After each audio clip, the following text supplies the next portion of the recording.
So one big task that we would have is that we were told that you have to find the contact details of as many alumni as possible because you have to invite them. This is the generation that actually made the name of IIT in the Western world, right? For example, Sundar Pichai was one of the people in that list. Ashok Khemka, the IS officer, was on that list. Would like to ask what is the difference between a Harvard campus versus a KGP campus? The campus itself is the beneficiary of a fund that is upwards of $50 billion. Like, so impeccable perfection is the word that you would use. For my first project, I was for 2 months in Nigeria, went to Brazil for 2 months, went to Korea for 2 months, went to China for 2 months, and then went to Abu Dhabi, Dubai, and the Middle East region for the next 6 months. That is what a dream job sounds like.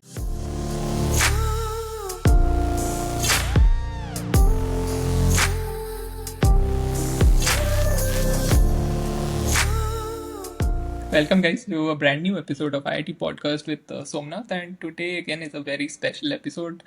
It is the second episode on this series where I have a couple with me, and there is a reason they are appearing together. They are very high achieving, highly meritorious, highly driven, highly ambitious, and yeah, they have done really well for themselves. For example, one of them is a director of strategy at a startup. One of them is also a startup founder. They have both studied in IIT Kharagpur and then went on to study MBA in Harvard. So yeah, very high achieving as you can see. So welcoming both of them to the podcast. Hi, Aditi and Saumaric. Hi, Somnath. Hi, Somnath. Thank you so much for the kind introduction. Yeah, really glad to be on the podcast. Okay, and we had to invite you because keen-eyed people might have noticed you in another podcast in this series, which is Street Nations, uh, and he mentioned and he praised you a lot. The way you guys helped him, and then he also like the group was really strong, and with that reference in mind, I just had to contact you guys and bring you on board so that your stories are also highlighted. Teenage is really sweet that way. Yep. So as you guys know, we divide the podcast into three parts. So life before IIT, at IIT, and then beyond. So just to reiterate the purpose of this podcast. So who should be listening? First is students who are aspiring to go to IIT. We want some sort of inspiration, so of course these stars are there, they have done it. Second is parents who want to know the realities of what goes on in an IIT campus. Should they go to IIT? Should they how should they prepare, and what all do they need to do? Third is friends and families of these stars. Of course, they know the story, but again, seeing them in a different light always helps. Also, this will stay on YouTube for however long it goes, so that will also be a story to cherish.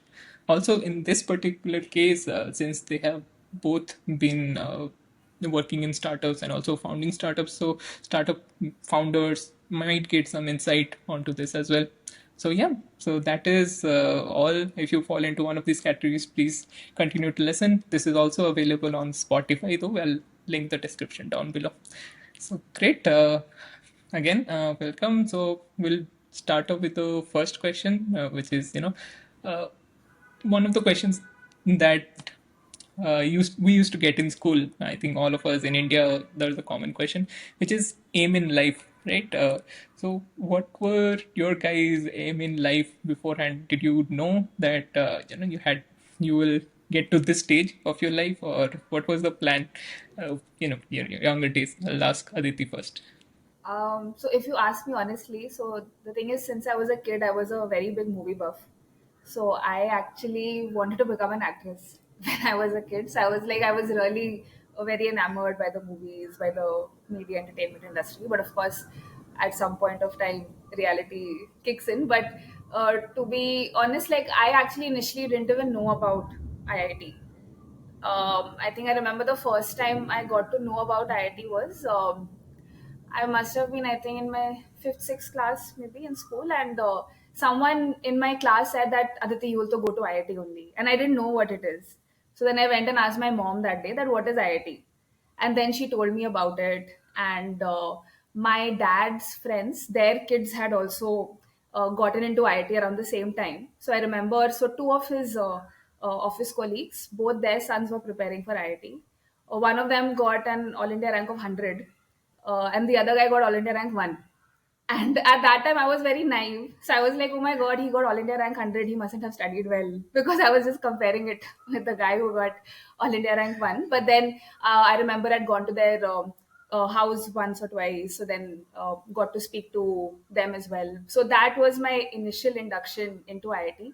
And of course, as is the story, like if you're doing well in school, then typically parents will either ask you to pick, do you want to do IIT or do you want to do medicine?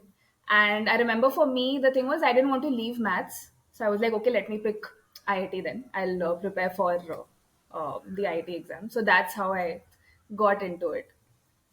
Did you start preparing from the sixth standard onwards? No, no, no, no. So I started preparing in generally, I think, 11th class. So after my 10th, that's when I started preparing. Yeah. So we'll go to Saumaric. Your aim in life. So I actually had a very I would say slightly different childhood. So I grew up in Dehradun, and I mean it's a smaller town. Schools are very good, but you would not necessarily come across a lot of people who've been to an IIT. So that's the first thing. So I would say very early on in my childhood, I didn't have anyone that I could look at and say, "Oh, this guy went to an IIT, so I'll also try to go to an IIT." My dad is a civil engineer, so what I did end up doing as a young kid was I ended up going to a lot of dam sites, canal sites, construction sites. So I would say the exposure to some form of engineering was something that came in very early in my life. My uncle is a geologist. He's a director of geology in the Geological Survey of India. So I've been to a lot of dam sites as well, and these are in the Himalayas. So that's how I would say, got exposed to science as a very young kid. Uh, the second thing is I have an elder brother who's 2 years elder to me, far more academically oriented, a far better student than I was. And as a younger sibling, I always wanted to emulate my brother. So he was the one who was, top three in his class. I was not in the top three in my class. Um, and so emulating my brother was something that I always wanted to do. My brother was good in science, so I wanted to be good in science as well. So not really a very intrinsic motivation, but more like, okay, what do I see outside me? And I think the third thing was that there was one thing that I was really good at. I was very good at quizzing. And back in the day, I was in a school that was also pretty academically oriented, and somehow I got into the quiz team. And from grade 7 till grade 10, I actually did not attend school.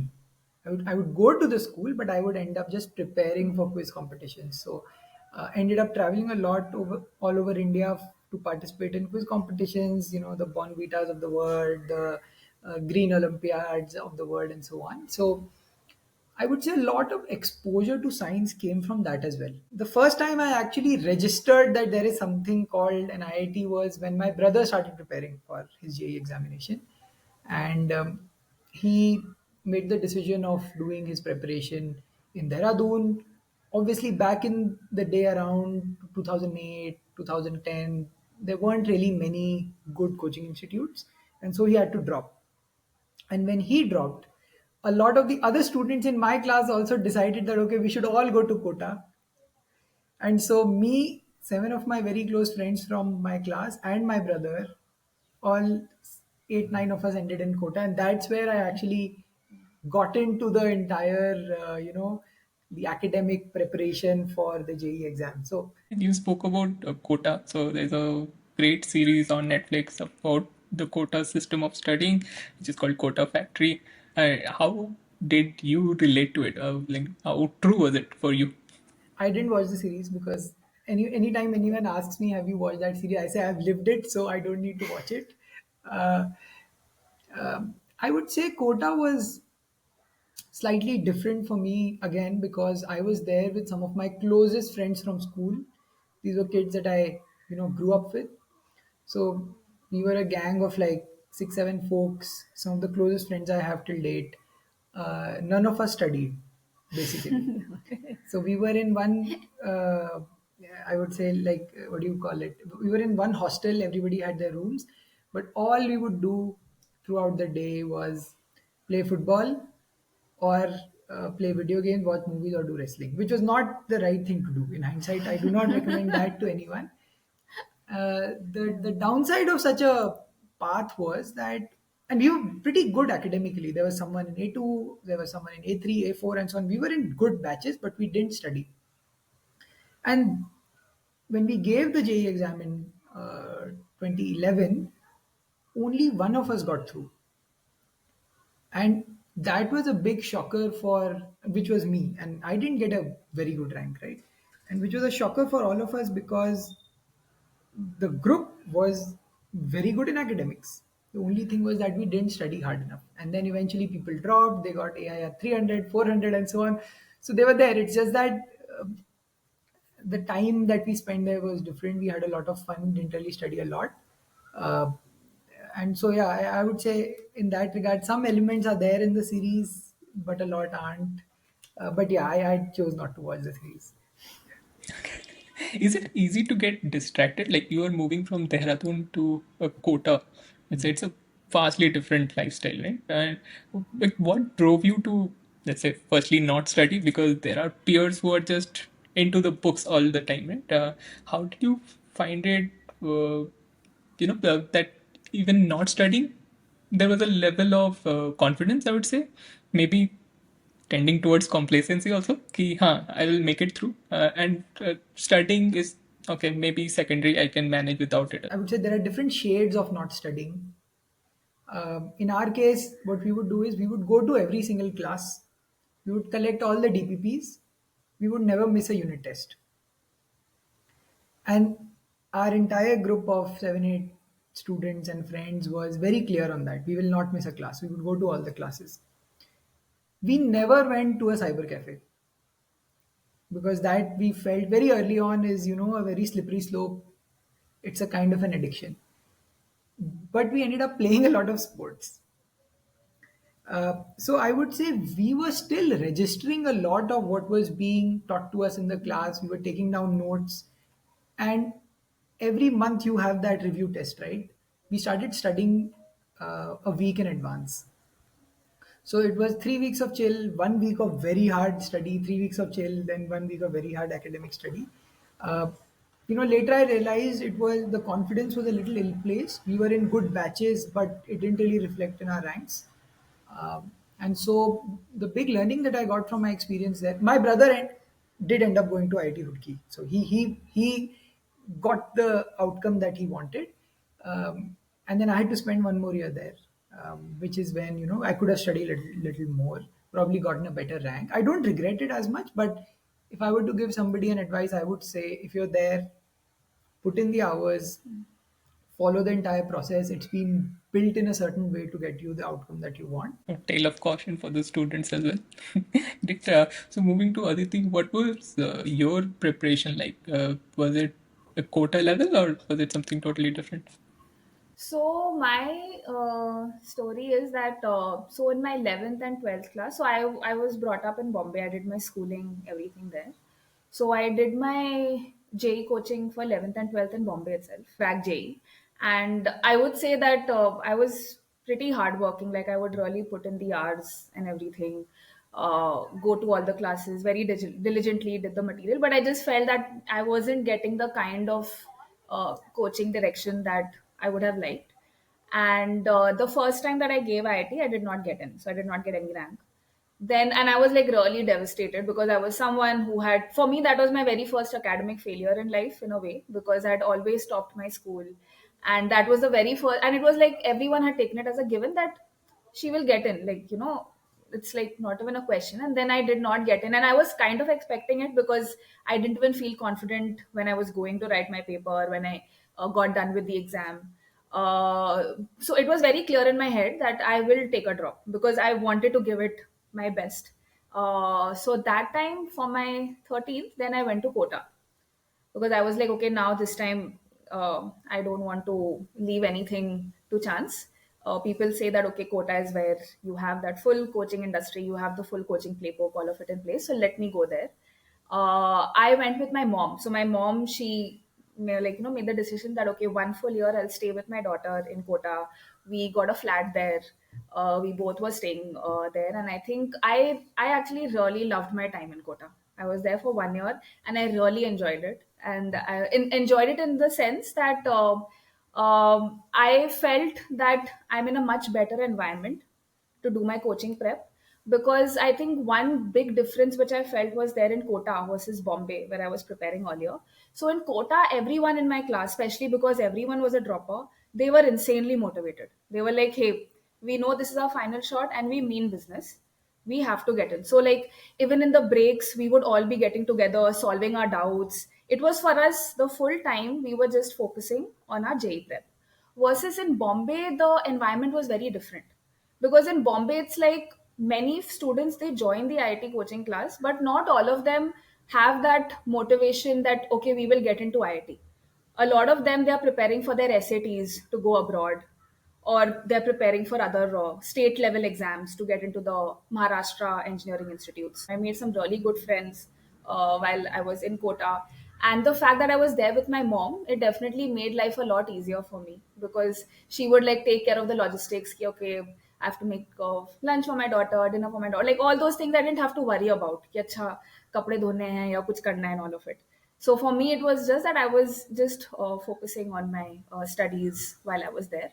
And then finally, after my 13th, after in my second attempt, I got in. Wasn't the rank that I would have liked to get, but at the end of the day, like no regrets now. I'm glad wherever I am today. And yeah, so that's my preparation story. Okay. So asking about your successful attempt, do you remember the day? This time you're hopefully feeling a lot more confident about your exam. So nervous, I was definitely nervous, because of course I was feeling a lot more confident in terms of that, yeah, I have done my full prep. But I remember I didn't sleep a lot that night. I was up till really late in the night just revising my study material, because I was like, hey, I have to revise it till the end moment that it stays in my head. Otherwise, I'll forget whatever I've studied. And I think in hindsight, that's one mistake I made. Like, I remember my dad was getting up in the middle of the night again and again that day and telling me, go to sleep, go to sleep, go to sleep. But I was like, no, no, I have to finish revising everything. And it's like so stupid, right? In one night, you cannot finish revising what you've learned over 2, 3 years, right? But I was just like going in. Of course, that nervousness is there, because after this there is no shot. This is your one and final shot. And for me, like I was really focused on getting into IIT. But yeah, definitely felt a lot more confident. Even after I gave the paper, I was clear that yeah, I'm definitely getting in and all of it. So that way, my confidence was far higher versus the first attempt that I gave. Okay, Saumaric, same. This time, you're also with the friend group, right? No, so yeah, I mean, all of us came back to Dehradun, so we wrote the exam from Dehradun, and all of us were in the same center as well. So again, but the good thing that happened with me was my brother got into IIT in 2010, and so he had really good advice to give me. So a night before the exam, he sat me down, gave me a very good pep talk, and he's like, "देख, जो तूने पढ़ा है वो पढ़ा है, जो exam आएगा वो प्रिंट हो चुका है, all you have to do," and it's a and the other thing that he said was the exam is long enough and with a, number of questions that's so large that you can still navigate your way through it and get into IIT if that's the objective that you're trying to solve for. I said, yeah, that makes sense. So I went to sleep. Next morning, I woke up, gave the first exam, and came back. And I was not that great in chemistry. I was very good in physics, um, okay in maths, and okay in chemistry and maths, right? And so I'd really over prepared for mathematics. I said, okay, I'm very good in physics, so physics is in the bag. Chemistry, I should start with chemistry. So I started with chemistry, and the first question is that there's a paragraph and you have three questions, right? That's the first question I did, and then I came back home with the answer paper, and then I think there's a 3 hour break, right? And my brother, because he's just given JE 1 year before me, basically knows how to solve all these questions. So he starts solving the first three and realizes my first three questions are wrong. So so it takes like 30 minutes to come back home, 30 minutes for him to do these questions. So 1 hour after my first exam gets done, my brother tell me, bro, your first three questions are wrong. You're at -3 right now. And I'm like, stop evaluating. Stop checking any more of these answers. And I was like, man, I really need to turn around this boat. And so for the next exam I went in, I said, okay, bhai, jo aata hai wo karna hai. I started with physics. And I remember I got all the answers right except one. And because I really wanted to save myself, but this was not confidence or anything. This is like I'm up against the wall. I'm probably in the negatives. I'll probably not even qualify my MQMR, which is the minimum qualifying marks required in chemistry. And so I went back. I said, "Bro, now I need to really, do really well." So in the second exam, I did really well in maths and physics. Physics, I was almost expecting I'll do well. Maths, I ended up doing much better than I thought I could, and chemistry was somehow I survived. Uh, and so in the end, I remember the day when I, got my rank. I was hoping for a better rank. It was not a great rank, and I was like, okay, bro, matlab selection ho gaya, that's enough. Now the big question is, which IIT will I go to? Right? Because definitely, if you look at how the selection happens and how people do the counseling, a lot of the IITs would probably not be available to me, right? And so the Delhis, the Bombays, and the Madrasas of the world are not available to you. My brother is in Roorkee. He said, "Bro, don't come to Roorkee." So I said, "Okay." Now what do I do? So I remember I didn't get anything in the first counseling. And I was like, man, I don't want to do a 13. I don't want to do it again. And I was, for the first time in my life, I was in, you know, I wouldn't say it was an academic setback. It was just that I was not getting an answer. I was getting something very good in BITS Pilani, but I didn't want to go to BITS Pilani. I wanted to go to an IIT because my brother was in an IIT. Eventually, my parents had to take me to Badrinath to get my mind off all of this. So we drove all the way from Dehradun to Badrinath, had a long 7-day chutti, which got my mind off. And then when I came back, I did end up getting something in the second counseling. So yeah, I wouldn't say happy memory, but now that I look back at it, it's like a fun story. And I often laugh about it with my brother. Like how he told me I'm getting -3 after my first exam. Yeah, shout out to elder siblings who find different ways of motivation. Yes. Yeah. Aditi, what was your story of picking the IIT and the branch? So were Yeah. you like, looking at only the older IITs, or were keeping your options open? Yeah, so see, I'll tell you, before I was like, while I was preparing for the IIT exam, right? Because I grew up in Bombay also. So the thing was, even when I was preparing for IIT while I was in Bombay, so Mood Indigo was a big thing in Bombay because all the like big singers, actors, they would all come for Mood Indigo. And I was like, I have to go to IIT Bombay only. And my main motivation was because I want to attend Mood Indigo. Like, I'm not even joking. That's how I was thinking about it. And I remember in the coaching class that I would go to in Bombay, we had a lot of professors who were current students at IIT Bombay. So they would also tell us about their life there, what all they would do. So I was like, yeah, I'll be in IIT Bombay only. I'm going to be close to home. That'll be great. But then when my rank came in, then I understood that, okay, I actually don't have a lot of options. So I will have to pick and see what I can do. So I remember there was some kind of a book where you can see at what rank, what branch has closed. And I realized that based on the rank I have, the only IITs which are open to me is one was IIT Kharagpur. And that was the very first time in my life that I heard the name Kharagpur. I was like, what is Kharagpur? Like, where is this place? Like, I had no idea. So then I got to know it's somewhere in West Bengal. It's a tiny village in West Bengal. And I'm someone who's like grown up in a metro city all my life. So my first gut reaction was, oh my God, will I have to go to IIT Kharagpur? And that's what ultimately ended up happening. But yeah, I would say similar to Somrik, like I had a few options in okay, IIT Roorkee, Kharagpur, and all of it. And ultimately, the reason I decided to go for IIT Kharagpur was because, of course, it's the flag bearer of the IIT system. So with that, we come to the end of the first section, life before IIT. So we'll move on to the next, which is life at IIT. So I'll start off with Aditi again. So do you remember? Okay, let's say you for Kharagpur for the first time. Now you're visiting Kharagpur for the first time. Right? Yeah. What is What are your first impressions of Kharagpur as an institute? Yeah.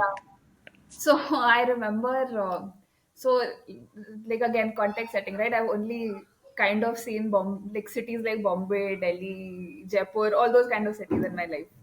Okay, now I reach Kharagpur. Now I got to know this. Okay, there is a technology market. There's some, like, all of these things. Then I remember my me and my parents, we took the cycle rickshaw to get to technology market. And after I saw technology market, I was shocked. I was like, "This is technology market. What are you saying?" And like I said, right? So I was a big movie buff. So for me, the thing was, I had decided that after I get into IIT, I'm going to watch all my favorite, like whichever movies I like, first day, first show type, or at least the first weekend. And then I get to know that there is no movie hall in Kharagpur. So I was like, oh my god. So like first reaction of course was a bit of a bummer. I remember the first day my parents, they left Kharagpur to go back to Bombay. I fell ill also because I was feeling homesick and everything. So of course, those were kind of my first impressions. But now that I look back at it in hindsight, I think the best thing that happened to me was that I got into IIT Kharagpur, because if I think about it, if I was say in Bombay, or if in Delhi or somewhere, because I had relatives in those places as well, I would have had that habit of every weekend running back to home. But the fact that we were in Kharagpur, it's like a very close group community because you just have each other. So that really helps you build that sense of independence, build those strong bonds with each other. So in hindsight, of course, I'm glad that I ended up going to KGP. Soumya, do you remember your first day getting into the campus? Yes, yes, I do remember, and so my parents decided that they'll come and drop me. So we flew into Calcutta, and then from Calcutta we took a train. So there are these local trains that ply between Calcutta and Kharagpur. It takes around 2.5 hours. Uh, and given that this is the day you report on campus, or you have a few days of window when you can report to campus, the train is filled with people who are taking the similar journey. And as most Indian parents would have it, the conversation is around आपका बेटा या बेटी, what is their J rank, what is their department, and I had never had conversations like this, and I remember very clearly. I remember. Uh, just for context, so I took geology at IIT Kharagpur, and the reason I took up geology is because my elder brother studied geophysics at IIT Roorkee. My uncle is a very senior geologist in the Geological Survey of India, and I have a few other relatives who worked in oil and natural gas exploration, and one distant relative who had studied geophysics at IIT Kharagpur. So the advice uh, from home was pretty good in terms of this being a good field to start, there being a pretty good academic and non-academic career options that you can pursue. So I took geology. Now, two very funny conversations that happened on the train. One was with this Bengali uncle who asked me, "Beta, where are you going?" I said, "I'm going to IIT Kharagpur." So he said, "तुम्हारा Jadavpur university में selection नहीं हुआ क्या?" And I didn't even know what Jadavpur university. I said, "Uncle, मैंने exam ही नहीं दिया तो how will I get selected?" The second is with another parent who was, they were also getting their kid, and this conversation was the uncle asking me, "बेटा तुम्हारा क्या department है?" I said, "Uncle, geology." And he said, "बेटा उसका तो कोई scope नहीं है." I said, "Okay." So how do I react? Like, I don't even know what scope means. And then I asked the guy, the other student, like, "Which department are you in?" He said, "I'm in biotechnology." And the uncle says, "biotechnology का तो बहुत scope है." So I was like, wow, this guy is very prepared. He has all the advice from home, and that's how I sort of ended up on campus. But what I really liked, like now that I'm in the campus, my first impression was it's very green. It's very green. So there aren't too many buildings. It doesn't look crowded. And I was coming from, Dehradun, which is known to be a green, open city. So that's something that I really like. Weather-wise, probably not the best place because it was a little hot, humid as well. Uh, the second thing that I really liked was, a lot of energy and a lot of people from very different backgrounds. So my roommate was from Odisha. I had never met anyone from Odisha. The guy across my room was uh, from Kerala. Another guy was from UP. So that's the first four people I ended up speaking with. And, it was very interesting to see how people from very different cities that you wouldn't even have heard of ended up in IIT Kharagpur. And I was in a different hall. So I was in Madan Mohan Malviya Hall, which was a hall only dedicated to first year students. And so it's almost like 1,300 guys trying to figure out about IIT Kharagpur. It's the first day. Orientation also hasn't happened. So you have kids on bikes, just like bicycles, just going around trying to figure out things. And my parents actually left pretty quickly because they realized there isn't a lot for them to do, and I'm pretty much settled in. So yeah, my first impressions were pretty good. Okay. Any, because you both have studied somewhat in Kota, did you find some sort of similarity between the cultures there and here? Was it like the same sort of discussions in groups, or was it a lot more relaxed now? Because, the one dream that we're all chasing, now it's done. Now it's a second stage, maybe. Yeah. I would say it was way more relaxed because I think, as you said, right, like once students get into IIT, then I think they are like, okay, now I'm gonna like really enjoy my life. I'm gonna enjoy myself. I don't want to be fixated only on academics. So definitely, I think in IIT the environment was a lot more relaxed. Like I felt most of the folks who I spent time with, they were like really open to experimentation. Like they were like, hey, we want to go try out for these different clubs. We want to join these so and so clubs. Of course, there were some folks who were very focused on academics, wherein they were like, hey, my motivation or aim is to do a PhD after I'm done, or they had like very set specific goals. But I would say for most other folks, we were just exploring life because we were what, like 17, 18, I think, when we would have gotten in. So for everyone, it was like, okay, it's like a new canvas. Because we were all told कि हाँ एक बार IT निकाल लो फिर life sorted है. तो I think everyone comes with that mindset कि हाँ ठीक है अब तो सब sorted है अब तो हम अच्छे से enjoy करेंगे. I think my experience was, and Somnath, probably you would also agree to this. We were in the same section, and the day you start, there is obviously a clear differentiation in somebody's from mechanical, somebody's from electrical, computer science, and so on. So there is an inherent respect to people who have gotten into some really great departments because they had really great AIRs, right? No, due credit to them. Then there is a second grade of students who want to change their department, right? Yeah. And I think in that regard, Kota and the first semester of IIT Kharagpur is very similar, where you have some people really putting in the hours, going to the professor, asking doubts, attending every single class, doing whatever it takes to get a good CGPA. And then you write your first midsems, and then you know whether you're going to make it or not. And for a lot of people, that's a time when they realize boss ye nahi ho sakta. Let me just make peace with whatever department I've been given. And it's still a pretty good journey, right? And so I would say the similarity between Kota and IIT lasts only till the first midsem exam, after which you truly have people exploring society selections, or extra academic work, or let's say for me, like quizzing and so on. So that's when life just takes a whole new track, and you realize there's a lot to life than just academics. However, there's a small percentage of people who end up getting very good marks, and then the dream of changing the department still persists. And a lot of them end up doing, really well in terms of changing the department and moving on to the department of their preference. So yeah, I actually forgot I was trying for a department me change, too. but yeah, I think in hindsight, I was supposed to have studied a lot more Did not. than what I Don't did. So regret. Hmm. You spoke about clubs. So there are a plethora of clubs, especially in KGP. Whatever you want to pursue, let's say yeah, it could be dramatics, it could be elocution, it could be literature, it could be robotics. It could be as for you, Saumaric, it was quizzing, right? You already were in love with quizzing beforehand, and did this kind of be an extra like yeah, what was the club in quizzing like in KGP for you? So the quiz club is very different from other clubs because there's no formal structure to it, right? Just the act of quizzing is the purpose that the club follows. So it's a bunch of 30, 40, 50 students, whoever turns up on a Friday night for a quiz session. I did, however, try to get into a lot of societies and failed miserably.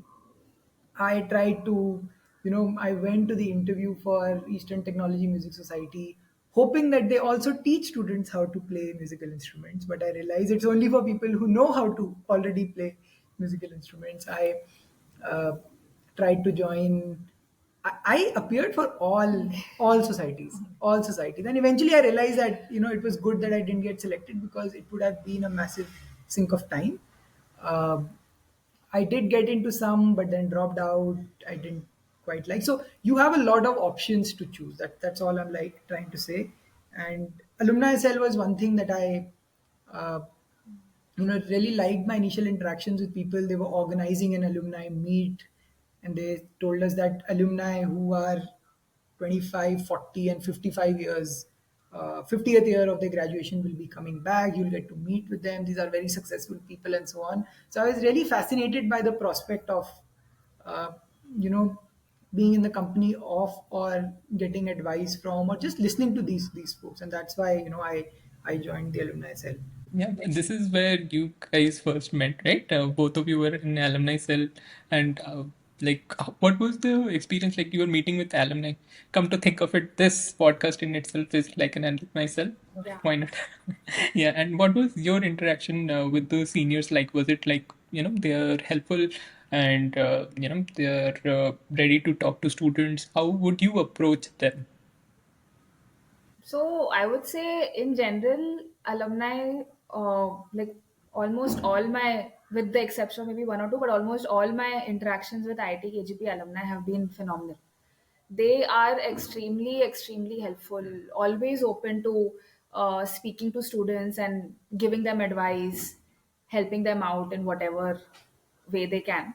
While we were in alumni cell, so that time we had like a very clear mandate. So what we would do is we would be organizing the alumni meet for say alums who have graduated 50 years, 25 years, uh, and there was one more Ruby Jubilee 25, 14. 25, 40, and 50.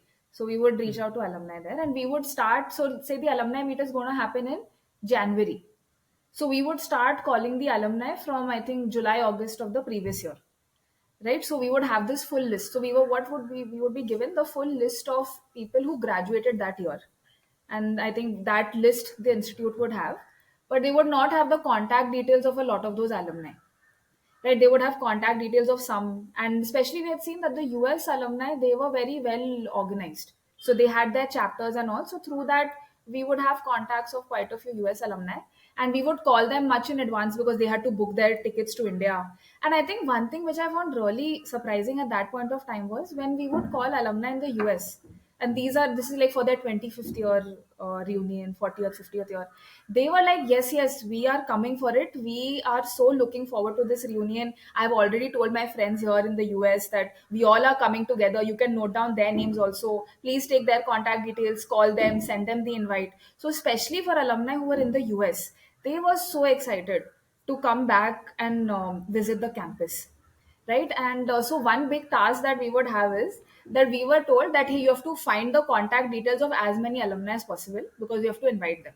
So literally, like, we would be going on Google, Facebook, LinkedIn, wherever possible, to find some contact detail for each alumni. It was basically like, for me it was like, hey, I have to get as many contact details as possible. It became like a game for me that, okay, I have to get as many contact details as possible.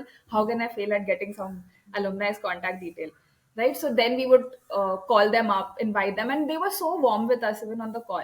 And even beyond that, when they would come to the alumni meet, right? So that time we're taking them around to their halls, we're giving them campus tours. We would also have a very nice dinner gala during the alumni meet. And the way they would open up and gel with us, like, it didn't seem like, oh, they're so senior. Like, even, and this is even for alumni who are like really well to do in life, like massively successful in their life, but there when they're with their friends, with their batchmates, they just like come back again into their olden days. And I think one incident specifically for me was like a big example of how helpful IIT Kharagpur alumni are. So we were in our fifth year, and that time me along with three of our friends, we had applied for a competition in London, and we had gotten selected. So we had to now figure out our funds for going to London, our arrangements for staying there, and all of it. So what I done was, because I had anyway been in the alumni cell for so many years, so then I tried to find some alumni who are in London, based in London, and I reached out to them and I said that, hey, we are a bunch of students, we are coming to London for this competition. Would it be possible to get some kind of financial support for our trip out there?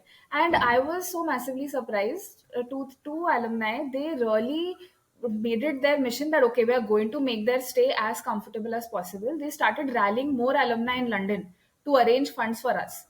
And then not just that, like once we got there, they arranged our hotel accommodation. They invited us to their homes. They shared their own story. And like when I went to their home, I was like, oh my God, this is like a dream home for me to have. Like I was so so that was a sign to me that, okay, these alumni are like really well to do, but despite that, they're taking their time out to help us students who they have like not even met or spoken to before in their life. And the way they were sharing their life story with us, it was so inspiring, like how they were telling that, hey, after IIT Kharagpur I did this, then I did that. Now it was like a really nice experience for me. And I especially remember after that incident in London, I decided that, hey, if any student of IIT Kharagpur reaches out to me in my capacity, I will do whatever possible to help them out.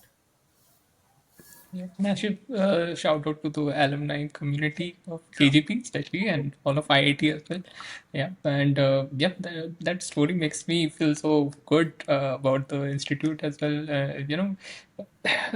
Motivation of this podcast is to bring such stories into the highlight. It kind of stays between the helper and the helpee, or, that sort of thing. But yeah, this is where we get to pay it forward as well. So as you said, any student reaching out to you will expect on the same lines. May not be the same London apartment, but yeah, sure.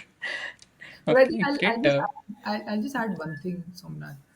The era in which we were inviting these alumni, this is, I would say, that was the ninth alumni meet. That was the ninth time it had happened ever in the history of IIT Kharagpur, right? The second thing is that uh, this is also pre LinkedIn, pre Instagram, Yeah. and pre Facebook in terms of the depth and ease with which you can, find someone. You only have a name. Number two, almost 90% of the alumni from that era have gone on to the US or to Europe and have made their careers there. This is the generation that actually made the name of IIT in the Western world, right? So, for example, Sundar Pichai was one of the people in that list. Ashok Khemka, the IS officer, was on that list. And a bunch of other stellar people. Like you would read the list, oh, CEO of this company is from IIT Kharagpur, Yeah. CEO of Wrigley's is IIT Kharagpur, CEO of Yeah. SanDisk, the pen drive manufacturing company is from IIT Kharagpur. You would come across a lot of names where, these relatively less famous people occupy the absolute top spot. So that's the first thing. Second is they're obviously in the US, so you need to contact them early. And I think the third thing, which I think a lot of people don't appreciate, but we sort of got to see, is the arc of life. In the sense that I was a student, here I am inviting somebody who is 25 years after graduation, 40 years after graduation, and 50 years after graduation. Somebody who's 25 years after graduation is at the absolute peak of their career. They are the CEOs, the senior VPs. They are the guys who have 30 patents, are making it right now, or are at the absolute pinnacle of where what they can do. People who are 40 years after graduation are close to retirement or have already retired. And people who are 50 years after graduation are close to the end of their life. Now imagine a setting where everybody just flies back to campus. You have them in the confines of the campus for the next 3 days. They are reminiscing their past. They are going back to their halls. They are spending the night playing football in RK Hall, or doing some other stuff. But basically living those days again. And for a lot of people, they haven't been back to campus in 30 years, 40 years, and so on. Now, if you are the organizer, I am like a 17, 18-year-old who's a part of the 15-member team who's organized this. You see, you see things that, how they talk to you, what advice they give you, how interested they are in your life, how they see themselves in you. And I think in this regard, I feel IIT Kharagpur is a outlier because there isn't a lot outside campus to do. So you end up bonding really well with your peers. Number one. Number two, you end up bonding really well with your juniors and your seniors as well. Right? So I would know people 3 years younger than me and 3, 4, 5 years elder to me. And so in a way there's a continuation. We just saw a super zoomed out version of that wherein you had the contact of an alum who graduated 50 years ago, right? Or you had the contact of this ex CEO who is like that hotshot out there in the world, but you can actually send them a WhatsApp message and they will reply. And it's not about, just asking for an intern or just asking for help when you're going. They will do all of that, but they will also give you really great advice. And I think I have been the beneficiary of that great advice. And I think Aditi has been a beneficiary of that great advice. If anyone in IT KGP student is listening to this podcast, no better advertisement for joining the alumni cell. So yeah, to go ahead and be part of the committee, call people up. Why not? Okay, so I'll talk a little bit about the coursework as well. So coming to Aditi, you were in the agricultural department, right? So what was that coursework like? Like, a lot of people may not know. It's a unique branch in the sense that KGP being so outside of the main city, surrounding it, it's also a lot of agricultural land and inside it as well. So what was your coursework like?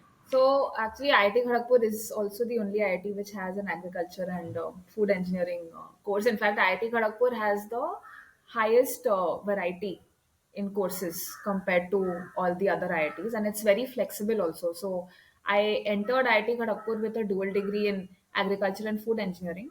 But at the end of the first year, I converted it into a BTech in agriculture and food engineering. So we would call it Ghasi because it's so I'll use maybe agri or Ghasi to keep it short. And so it got converted to a bachelor's in agri, and I took up a master's in financial engineering. So IIT Kharagpur was in fact at that time the only IIT which offered you this flexibility that you can take up, say, a second master's degree in something like finance or in entrepreneurship, etc. So that's what my course was second year onwards. So first year, of course, everyone in IIT has the same coursework. Second year onwards, so I would every semester I would have few courses of finance, and remaining courses would be agri. And in my final year, in my fifth year, I only had finance courses. So, in terms of, I'll start with the agri courses, right? So, agri was like a mix of different kinds of things that you can think of related to agriculture, right? One was we had courses around mechanics, which was all about like more on the mechanical engineering side, which was all about understanding how different farm equipment works, what is the mechanical engineering behind it. We had some courses related to the physics of irrigation. We had some courses related to food processing, that what is the chemistry behind food processing. We had some courses related to biotech as well, because agri, there's some level of intersection between agri and biotech research too. So we had like a good variety of courses within agriculture so that folks could then pick what they want to focus on. And on the finance side, so we had courses to start off with. Like our very first course I remember was all about the basics of financial statements. What's a balance sheet, what's a P&L, what's a cash flow statement. And then with every semester the courses kept getting more complex. So there were some courses around derivatives, some courses around risk management. So we had like a good variety of courses on the financial engineering side. And I personally, I really enjoyed the courses on the finance side a lot more. Like I remember in financial engineering specifically, we would be like subscribe like really like this thick books, and we would actually finish off the entire book by the end of the semester. And I had like really vigorously read through those books and gone. So I've really enjoyed my financial engineering coursework a lot. But because I had taken up both, right, agri and financial engineering, so I was like, hey, I want to give both of them a shot. I want to see what I really enjoy more. So I remember in my second year I did a research internship, which was more related to financial risk management. So that I ended up doing in IIM Bangalore. And our professors were really sweet. So it was one of my financial engineering professors only, Professor Mishra. He got me that internship. And then I was like, okay, in my second year, I've given this a shot. Third year, let me now give agriculture a shot. So I'll try an internship in the agri space. And at least at that time, most of the options that we had, they were more on the research side. So you typically end up taking a research internship in some university abroad, because in US, Europe, there is a lot of research which happens in the agriculture space. So here again, one of my agriculture department professors only, Professor V.K. Tiwari, he who was then later the director of IIT KGP, he got me my internship for my third year. So he got me an internship with a university in Germany. So then I went there. I was working in the lab throughout the summer. And that internship was again more on the research side. And that's when I understood that, hey, I'm not cut out for research or a PhD, because I understood how much patience it demands. You really are like focusing on one subject. You don't know whether you'll get the results you're looking for or not. You keep trying, you keep trying. So it's, of course, it's a different answer for everyone. For me, I just felt, hey, it's a little slow paced, maybe not cut out for me. So then finally in my fourth year, I did a corporate internship. I took up an internship with Citi, which is again more on the financial side. So yeah, this is just to give you a glimpse of what my coursework was like, what I gravitated more towards. Okay. Just as a side note, I used to visit the agricultural department because our NSS professor was Mr. Dilip Kumar Swain, Professor Swain. Yes, yes, yes. He was So my yeah, faculty advisor. No, no, not my faculty advisor, but he taught me some courses in my second, third year, and he was really nice. He was a very nice professor. yes, He was very very good. nice professor. Yeah. Yeah, very cool. He used to, give us ideas on what we could do in NSS and so on in the Yeah. villages. Also, I remember specifically about the agri department was the grass was super nice, like Yeah. all the And lawns, actually, I've grown crops also in that department, because, like, just a fun fact, the size of the agriculture department in IIT Kharagpur, it's bigger than IIT Delhi. Yeah, okay, massive dunk on IT Delhi as well. So. Right. So, yeah. So yes, next question would be a little bit on IT culture. So Aditi is specifically asking for you. You come from a Bombay background. You wanted to make it as an actress. You wanted to go to Mood Indigo Yeah. as well. Yeah. But here it's Springfest, right? Yeah. KGP's own cultural fest. So how did you like it? Yeah. So I actually finally did make it to Mood Indigo, and so I'll tell you how. So because I was so keen to become an actress growing up, so one thing was clear to me, that once I join IIT Kharagpur, I have to be part of the dramatic society. I have to act on stage. So then I went for the auditions of the dramatic societies. Then I ended up joining HCDS, which is the Hindi Technology Dramatic Society, and I had a really fun time. I really enjoyed myself. I got to perform on stage multiple times, and in fact, so we were also planning to apply for Mood Indigo's theater competition. So then I was like, okay, so for that, if you had to participate, you have to stay back over the winter break in the first year, so that we can do our practice and all of it. So then I ended up staying back. I got a role to perform in the play we were putting together for Mood Eye and also for the other fests. So that's how I ended up going to Mood Indigo. Then we participated in the play competition out there, and then later we staged the same play in Spring Fest and in some other fests in IIM Calcutta, etc. And we actually ended up winning. I think we came in somewhere in the top three. I forget. I think we came second or something. So that itself was a really amazing experience. So I would say, in terms of IT, of course, alumni cell was a big part of my life, but dramatics was also a very big part of my life. And I think one really cool thing which we got to witness was, so when we were in our first year in HCDS, so Jeetu, who now the entire world knows so well, and even Biswapati Sarkar, they were also in HCDS. And that time they were in their fourth year and fifth year. So we have actually gotten the chance to interact quite a lot with them. We would see the amount of work and effort that they would put in staging plays, and it's just so amazing to see, right? Like at that time, you feel ki, acha, matlab, theek hai, you're doing plays, you're doing acting, but this is just still college. But I think it's really very inspiring to see that both of them, they stuck to their guns, went against the norm, and then they kept compounding in this space. So even within HCDS, I think the kind of seniors we got to, like our govs, they were like really, really caring, really taught us a lot. Even my batchmates, I think some of the closest friends I have today, they are also from HCDS. So yeah, I would say these were two big elements of my life at IIT Kharagpur. Nice. Okay. So we'll come to a different context now. IITs are known on the outside world for, as Somrik mentioned, the train ride conversation, right? There's no scope, why not? There's a placement season that goes on in December and further beyond during our fourth and fifth year, looking for internships as well as jobs. So, what was it like for you, Samrik, personally? In fifth year, were you trying to get roles which were in, geology space, or was it something different and you had, to do something totally different? And then we'll come to Aditi next as well. Sure. So as I mentioned, I really liked geology, and again, I think advice at home and even my proclivity towards the academics in this area, I wanted to do something in this space, but I in every internship that I did, I tried to add a different flavor of what I'm doing. Right. So at the end of the second year, the first internship that I did was with ISRO.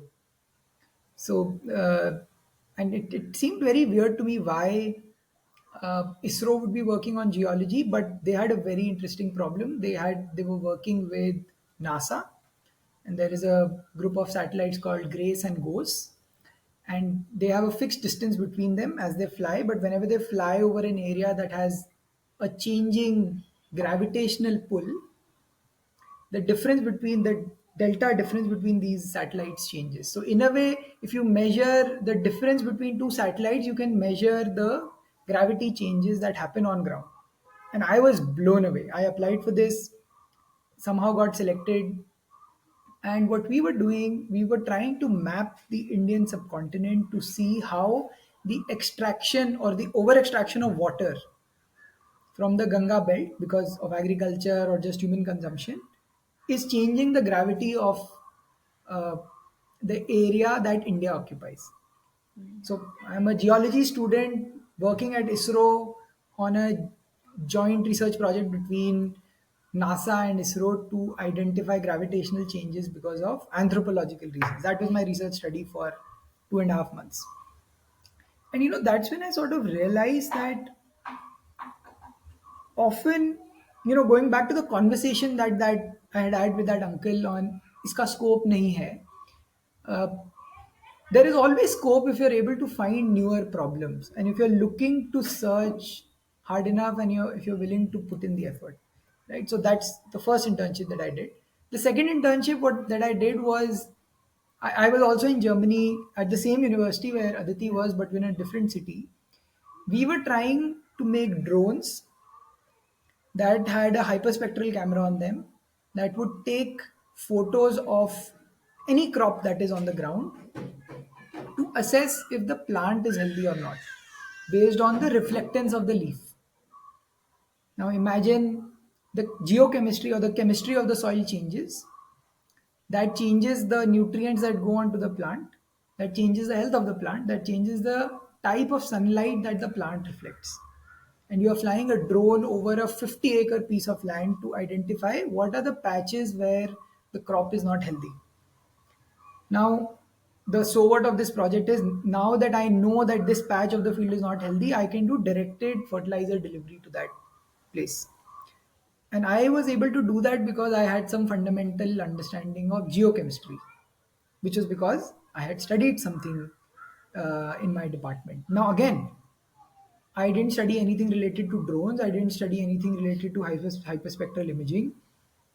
It's just that I applied and pitched to them, okay, this is what I know. This is what I'm willing to learn. Are you willing to take me and pay for my boarding and lodging and food and whatever? And they agreed.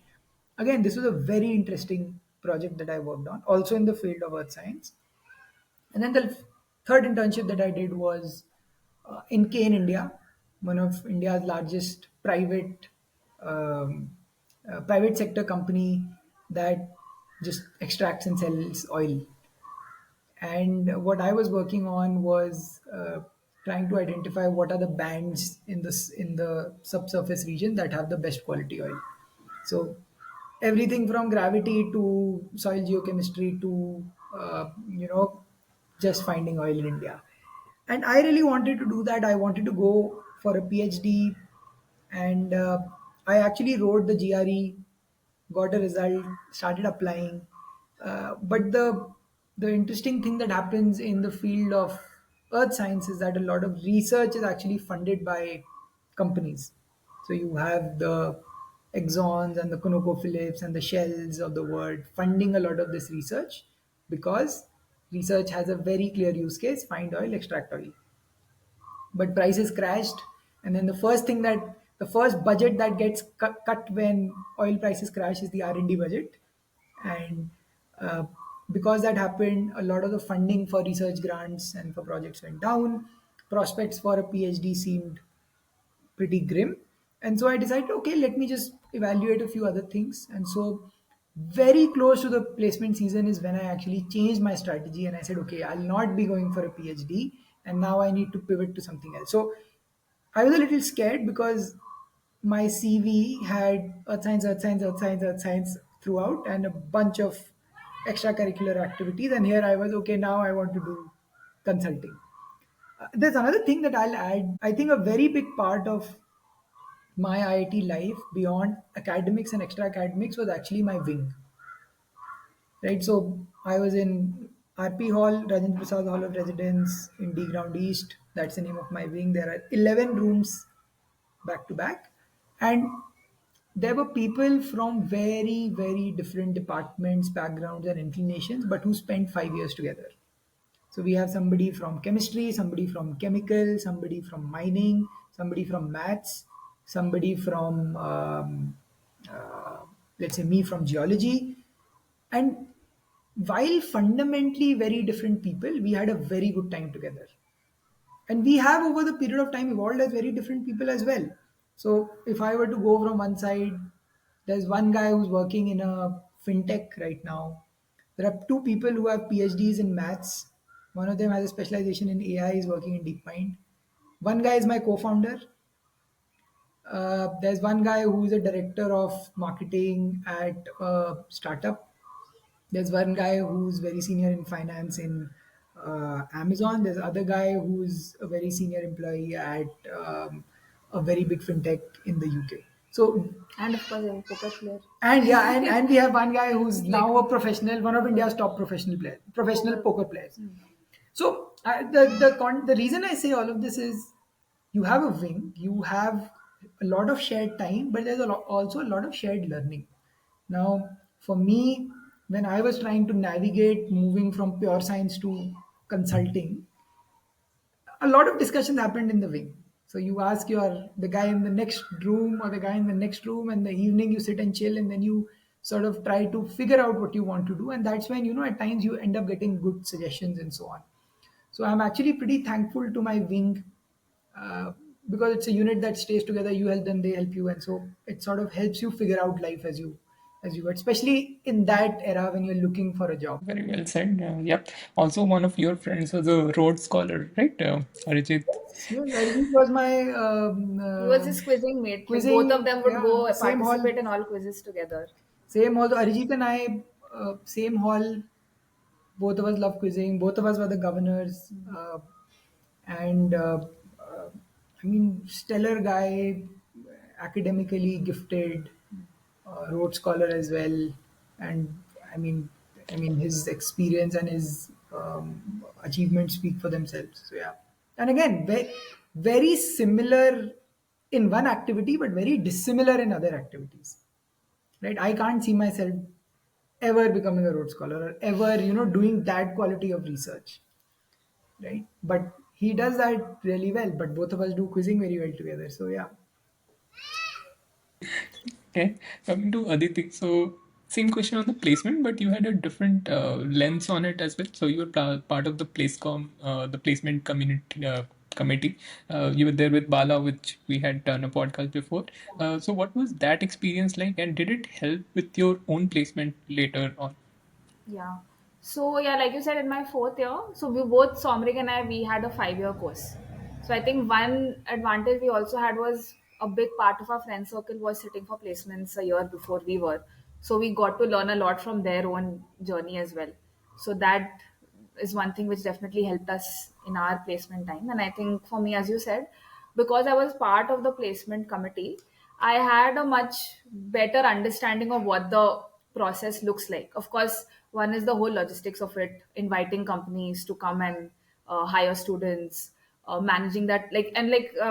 I'll just share with you this fact. So we were a group of I think 10, 11 folks who were in the placement committee. And so because we were inviting companies to come and recruit from IIT Kharagpur, it's actually a much tougher sell versus, asking a company to come to IIT Bombay or IIT Delhi.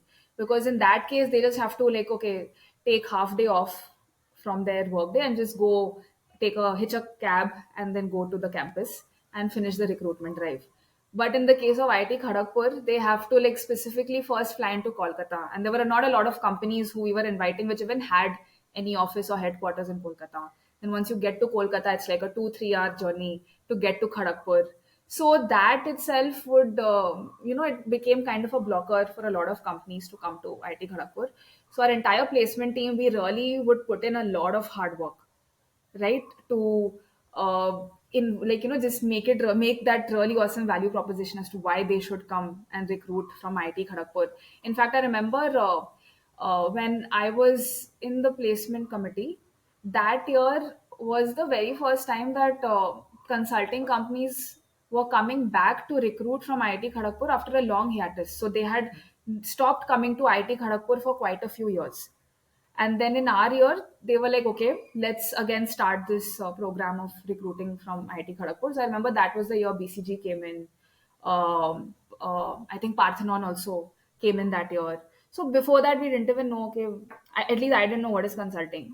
But then because you're inviting all these companies, you end up reading a lot more as a place com, that hey, what exactly do these companies do, what's their process like, what are they looking for in students, what tests and all that they're doing. And especially the time when placements start, right, that day 1 to whatever day 15, 20. So the first few days are really intense. And as placecoms, we would fight tooth and nail to get as many offers in as possible. And that's actually a process which starts a lot before. It doesn't just happen on the days of placement. So what happens is, in the run up to the December season, we again start calling the companies. And then we would actually take commitments from them that, hey, how many people are you going to hire? Right? And we would always push them that, hey, no, you have to hire X number of people, because we would like really try ki we have to get as many students placed as possible. That was our key agenda, that we have to do this. And I think one really good thing which we had done in our year was, so as place coms, we were always fixated on कि अच्छा लोगों की job लगानी है. But our VP in that time, Mapunj, he was the VP. So he was very fixated, and typically, and like he was someone who led by example really well. He, as a VP, he has 10 other things, 100 other things on his plate to do. But whenever we would come to the Placecom office in the main building, he would always be there calling companies, right? And so that set a very good example for us that, okay, he's putting in so much work, we have to put in like 10x that work. He has so many other things to do. And he was always focusing on getting companies in for internships. So he would be like, hey, come for internships. Please hire students for internships. So we would also be like, why are you calling so many companies for internships? Call them for full time offers. So he would be like, no, we'll call as many companies as we can for internships, because that will help get us a lot more PPOs for like final year students when they're sitting for placements. And that really panned out well. We had like so many companies which made full time offers, and that's a very good way of building that relationship also with companies and show them what IIT Kharagpur students are capable of. Right. So, and I especially remember like when the December season starts, right? Day 1, 2, 3, like the emotions are really high, because you can see students going through that process. It's like, it's the fatigue, the stress, the pressure, it's tremendous. They are going from one interview room to the other. And as Placecom, we would try to make the process as easy as possible for them. But the fact that, okay, we had seen that journey also, it made us feel that, okay, it gave us some level of preparedness for what is to come. Yeah, so that's what that journey was like in terms of my own placements. So in my fourth year, I had done an internship with City. And this internship also I got through an alum actually. So what I done was, because the thing was, because I was in the agriculture department, unfortunately, and because I was also dual degree student. So the thing was ki the I'm not sure if it's changed now, but for us, I remember in the third year internships would open up. But because we were 5 year student, like fifth year students, the companies would know that hey, these guys are not graduating next year. They will be graduating 2 years from now. So I mean, there's no point giving them internships right now. We can't keep on hold for 2 years for them to join, right? So I remember fourth year I had to like again go figure an internship out on my own. And I was cold emailing alums from IIT Kharagpur, more in finance companies, because I wanted to give finance a shot. And ultimately, there was one IIT Kharagpur alumni in city who ended up connecting me to the recruiting team. Then they did my whole process, and I ultimately ended up getting a PPO also from city.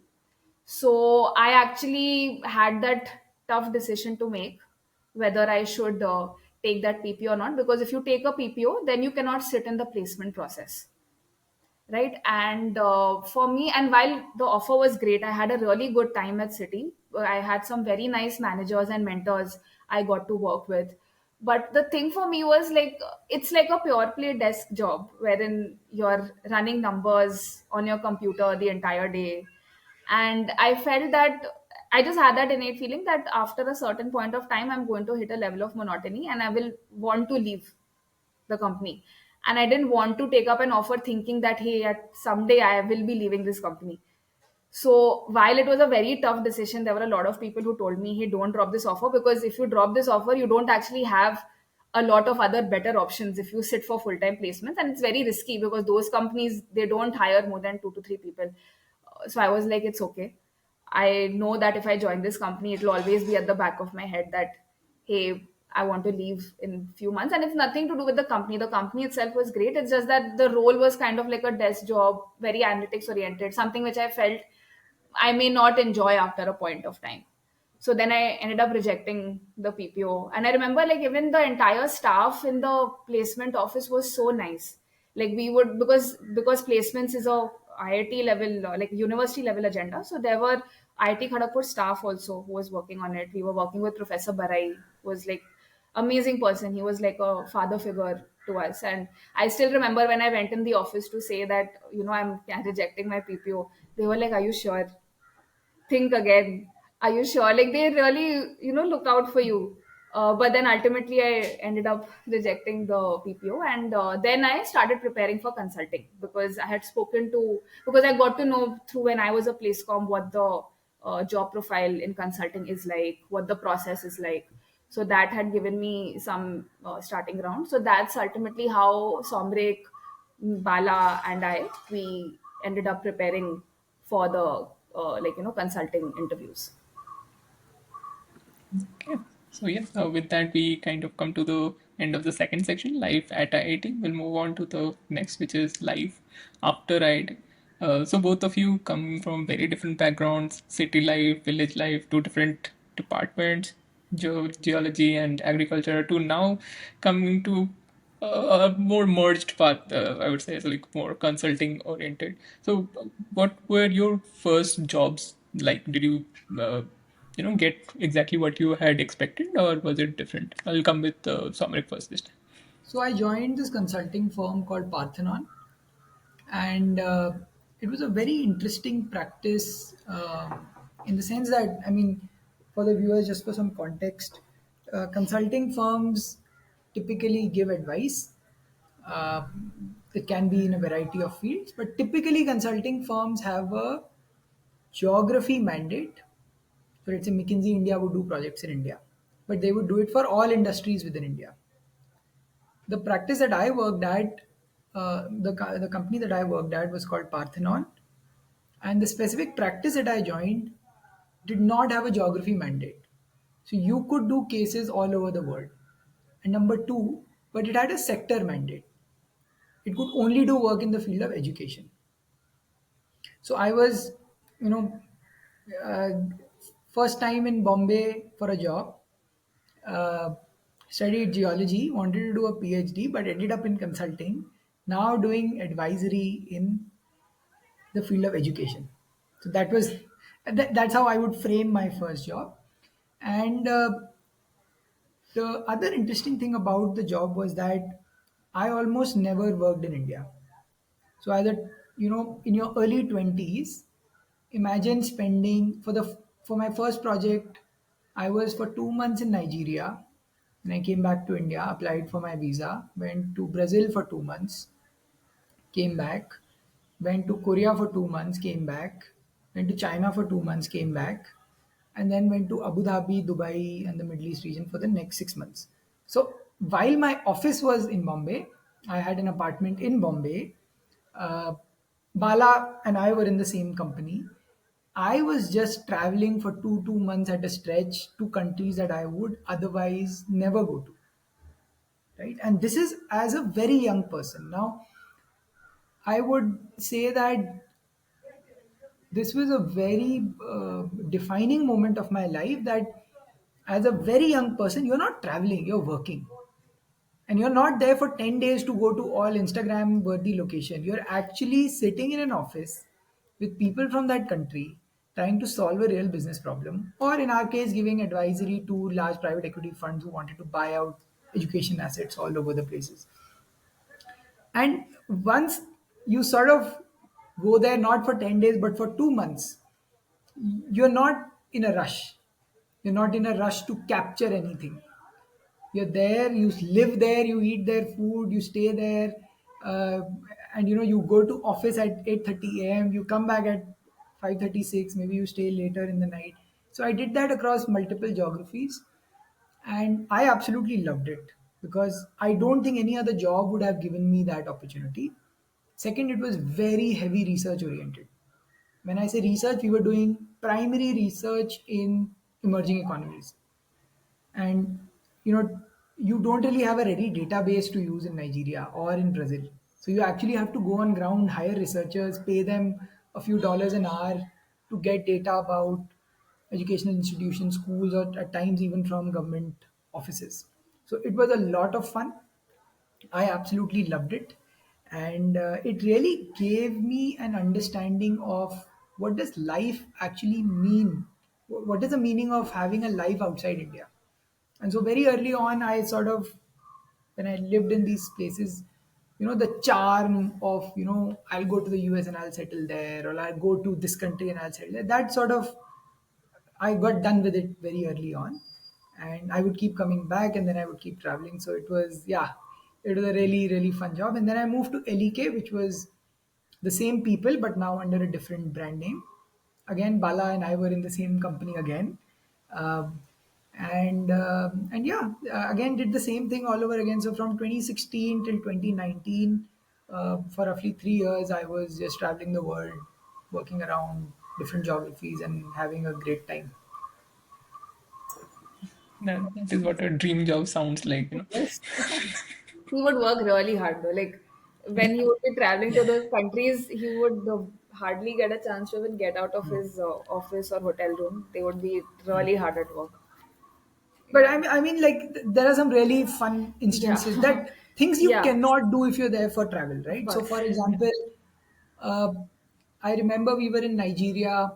We were in the city called Lagos, uh, which is like the Bombay of the 1980s. And we are the only two Indians there wearing a suit and going around to schools and like doing some of our work. Eventually, we had to hire a gunman because it's not a safe. Apparently, it's not super safe.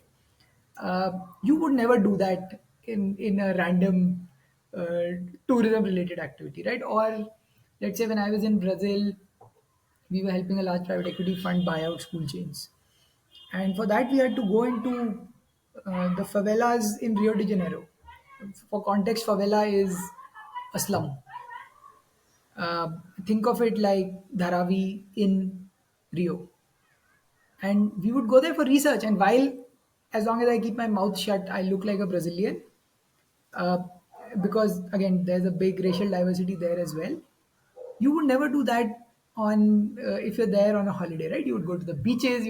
We did all of that, but we also did this kind of cultural immersion, which I really value now. And after we went to HBS, this is something that came to my aid when I had to connect, let's say, with someone who comes from a very different background. You spoke about HBS, right? The Harvard Business School. Both of you decide to apply there and get an MBA. Why that decision, and why that decision at that point in your life? So I would say, There's uh, another job in between, by the way. Oh, There's अच्छा. another, Yes, I'll add it. अभी बता दो. you want to open? Okay, so after consulting, what I did was I moved on from consulting to private equity. And I was working at this fund called Bain Capital. It's $100 billion plus, now $200 billion plus fund, based out of Boston in the US. In India, we were managing around 3.5 $4 billion. I used to primarily work in the healthcare sector. Now, again, a very big shift in the academic trajectory. So, studied geology, did education advisory, but ended up becoming an investor in the healthcare space and and in India. So now in private equity, I was only in India investing in Indian healthcare companies. When I say healthcare, there is diagnostics, there is pharmaceutical, there is care delivery like clinics, hospitals, and so on. Uh, this is when I actually, for the first time, truly worked in India. Got a very good deep dive into how India operates from the as an investor, right? And one of my portfolio companies was this company called MCure Pharmaceutical, very famous now because Namita Thapar appears on Shark Tank. Bain Capital was an owner, owned 15% of MCure. That was my portfolio company. So worked a lot on the demerger of the company, filing for the IPO, an IPO which happened in 2024 in July. And yeah, so got to see how business happens in India and got to see how large funds are allocating capital to India and in what sector, what is their point of view on what is going to grow and so on. And a very rigorous job, I would say, very heavily research oriented. You put in really long hours. You move a lot of money. So typical check sizes are upwards of $150 million. So the job is not a joke, right? The stakes are very high. Even the dividends that you get from your investments are, in tens and fifteens of crore rupees, right? So a lot of big money has to be managed, stakes are higher, and you as an associate, while you're at the lower, you're the junior most person in the team, you get to be in the room with the promoter, the investor, the MD, and you get to learn a lot through apprenticeship. And a lot of the people that I worked with, you know, were either going for an MBA or had already done an MBA. The head of private equity at Bain Cap uh, was a Harvard undergrad and a Harvard MBA.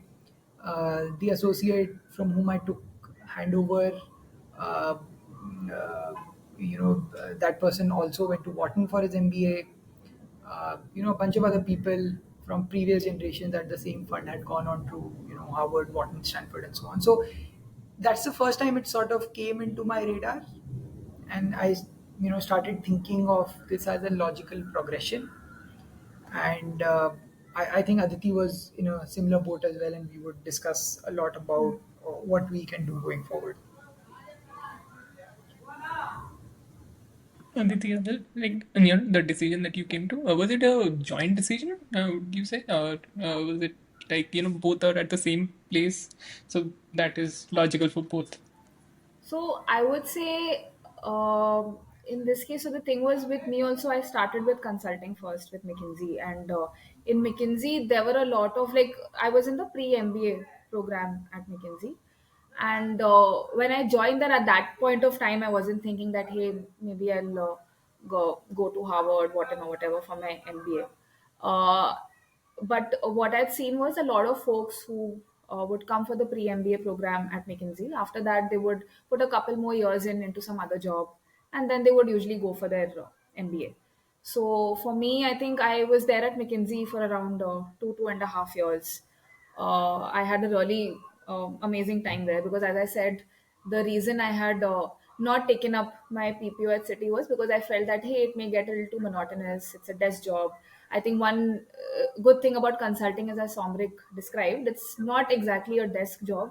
There's a lot of variety, excitement, which is there. Of course, a lot of work as well. But as Somric was saying, for McKinsey, it's typically you work with companies primarily in India if you have an offer from the McKinsey India office. But usually, if McKinsey is involved in any case with a company in India, you are working with the C level bench there. So, as your first job out of school, it's really good exposure because one, you are getting to work on really critical business problems across a variety of sectors. So, while Somrik, he had exposure to different countries within the same domain of education. For me, it was within India, I got a chance to look at sectors like financial services, media, pharma, infrastructure. And in all of these, you would get a chance to work with the C level execs in these companies. So you get to learn a lot from that itself, right?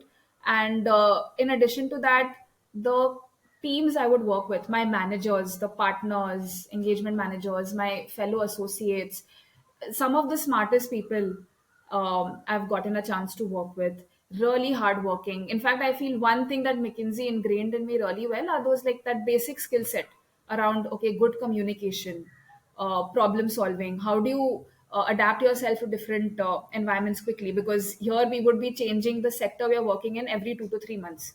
So you have to, and then you're going and advising companies which have been in that space for years, right? So you have to really get smart on the sector very quickly to be able to show good value. So, and I think in terms of my professional ethics, right, I feel McKinsey really set that base foundation for me in terms of hey, like turning up to meetings. I know that these are basic things like turning up to meetings on time, well dressed, having a certain way of engaging with folks in the meeting room and things like that. I think these base skill sets McKinsey did a really good job of ingraining in me. In fact, my managers, partners, I'm still in touch with quite a few of them. Like some of the like they really taught me how I should be a good manager. And then I got a job with a growth stage VC fund called B Capital. And I would say it was my time in B Capital that really motivated me to go for an MBA.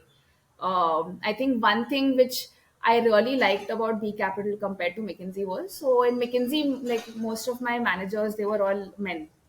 I didn't really get to see a lot of women in senior partner roles. There were, I know, like there were 2 3 women partners in the McKinsey office, but like if you ask me, like very small percentage for the number of partners you have.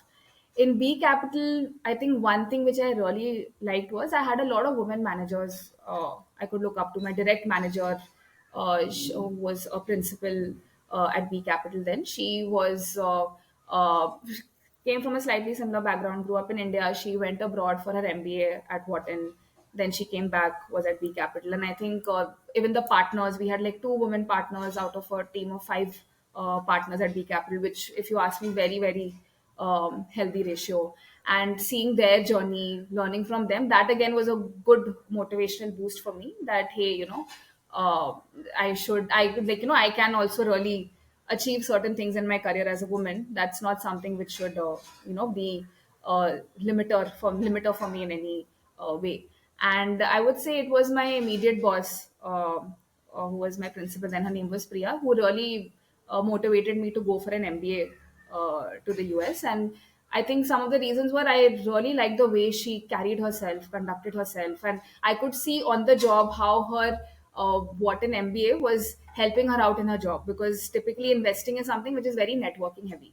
You have to figure out what companies in the market are raising. Even when you're going to do your diligence on certain companies, you have to tap into your network contacts to learn and understand that industry a lot better. And I personally felt that hey, her time at Wharton was something which really helped her build that network out, build that confidence out. And she also really motivated me to, hey, you should go for it. And I personally, I'm always pro learning. I felt that hey, like education is never going to really be a drawback ever. I think it's always a net positive. So then that really motivated me. And I think another part at that point, I was feeling that hey, I want to continue in investing. And typically in investing, the norm, especially as a woman, it's like but to be on the safer side, better to have an MBA under your belt, just to help with career progression and things like that. So I would say majorly the motivation came from my end that okay, I want to go do an MBA abroad, and then because Somric had also had a very similar trajectory as mine, then I also convinced him that hey, we should go for this together. Let's once again how similarly at the time of consulting we banded together and we were preparing for the cases. Let's again do it together, and that's how we ended up preparing for our business school application. But Somnath, was never really, it was not necessarily Harvard, right? You apply To multiple schools. to a big spectrum of schools, and you take whatever best comes out of it. I think for us, what really played to our benefit was number one, that a couple was applying. Number two, we had a pretty good past record in terms of our in the past jobs that we had done. Let's say in the case of Aditi, McKinsey, and then B Capital. For me, working in emerging markets consulting, and then at a very good fund like Bain Capital. And the third thing is getting the right recommendations from people, right? I think that matters a lot. So let's say in my cases, my MDs who had gone to Wharton or who had gone to Harvard themselves. So I think that matters a lot. And lastly, I feel like just sticking and doing the entire process, right? And then there's also an element of luck. I think luck plays a big part at this stage, because it's only a good day or a bad day in the interview that separates whether you're in or you're not. So I would attribute some of that outcome to luck as well. Yeah, well, it's kind of like getting into an IIT institute as well. Like even if you are prepared, it's not entirely guaranteed. So yeah, the process of course is quite similar. But getting to know from both sides, it's like a lot of ambition that also goes into it. Like we want to do these sort of things. We are career oriented. Nothing wrong with that. Want to be making it big in life. Also, there's inspiration in your immediate seniors at your jobs. So then you do an MBA. Firstly, I would like to ask you what is the difference between a Harvard campus versus a KGP campus, and then we'll get into the part is how do you manage all of that? Like you've done your MBA now, what is the career trajectory look at? So we'll get to the campus first. Yeah. I can give my take first, then maybe Somri can go next. So, because we were at Harvard for the MBA program, right? And I think one thing you should understand is like Harvard has I think it has the largest endowment in the world. So, of course, there is a lot of funding, a lot of money pouring in for campus development, different activities. So, I mean, of course, in terms of infra and everything, it was far, far superior than what it was at IIT Kharagpur. Like, okay, for example, in IIT Kharagpur, we had like a small dorm room that we were staying in. In Howard, we had like a massive two-bed apartment, two-story apartment that we were staying in. The classrooms. I mean, like, I kid you not, like, just to tell you how like it seems near perfect. Like it genuinely feels like you're living in a bubble for 2 years. I remember even the lawns in Howard, they were like absolutely at any point of time perfectly cut, and there would be like tiny squirrels and rabbits roaming around in them, and even they would like we would joke, okay, these squirrels also have a selection process of who will come into Harvard. So there it's like I think one important thing that you pick up there is the level of perfection and detail that they put into anything and everything, whether it's organizing an event, how they take care of the campus. It shows like they are kind of indirectly sending you this message of the kind of benchmarks you're supposed to have in life about everything that you do. You have to strive for perfection. You have to strive for something big, dream big. I think that is something which is evident in every small act. Like I'll give you an example, right? So in Harvard, I would say there are three broad components to your life there.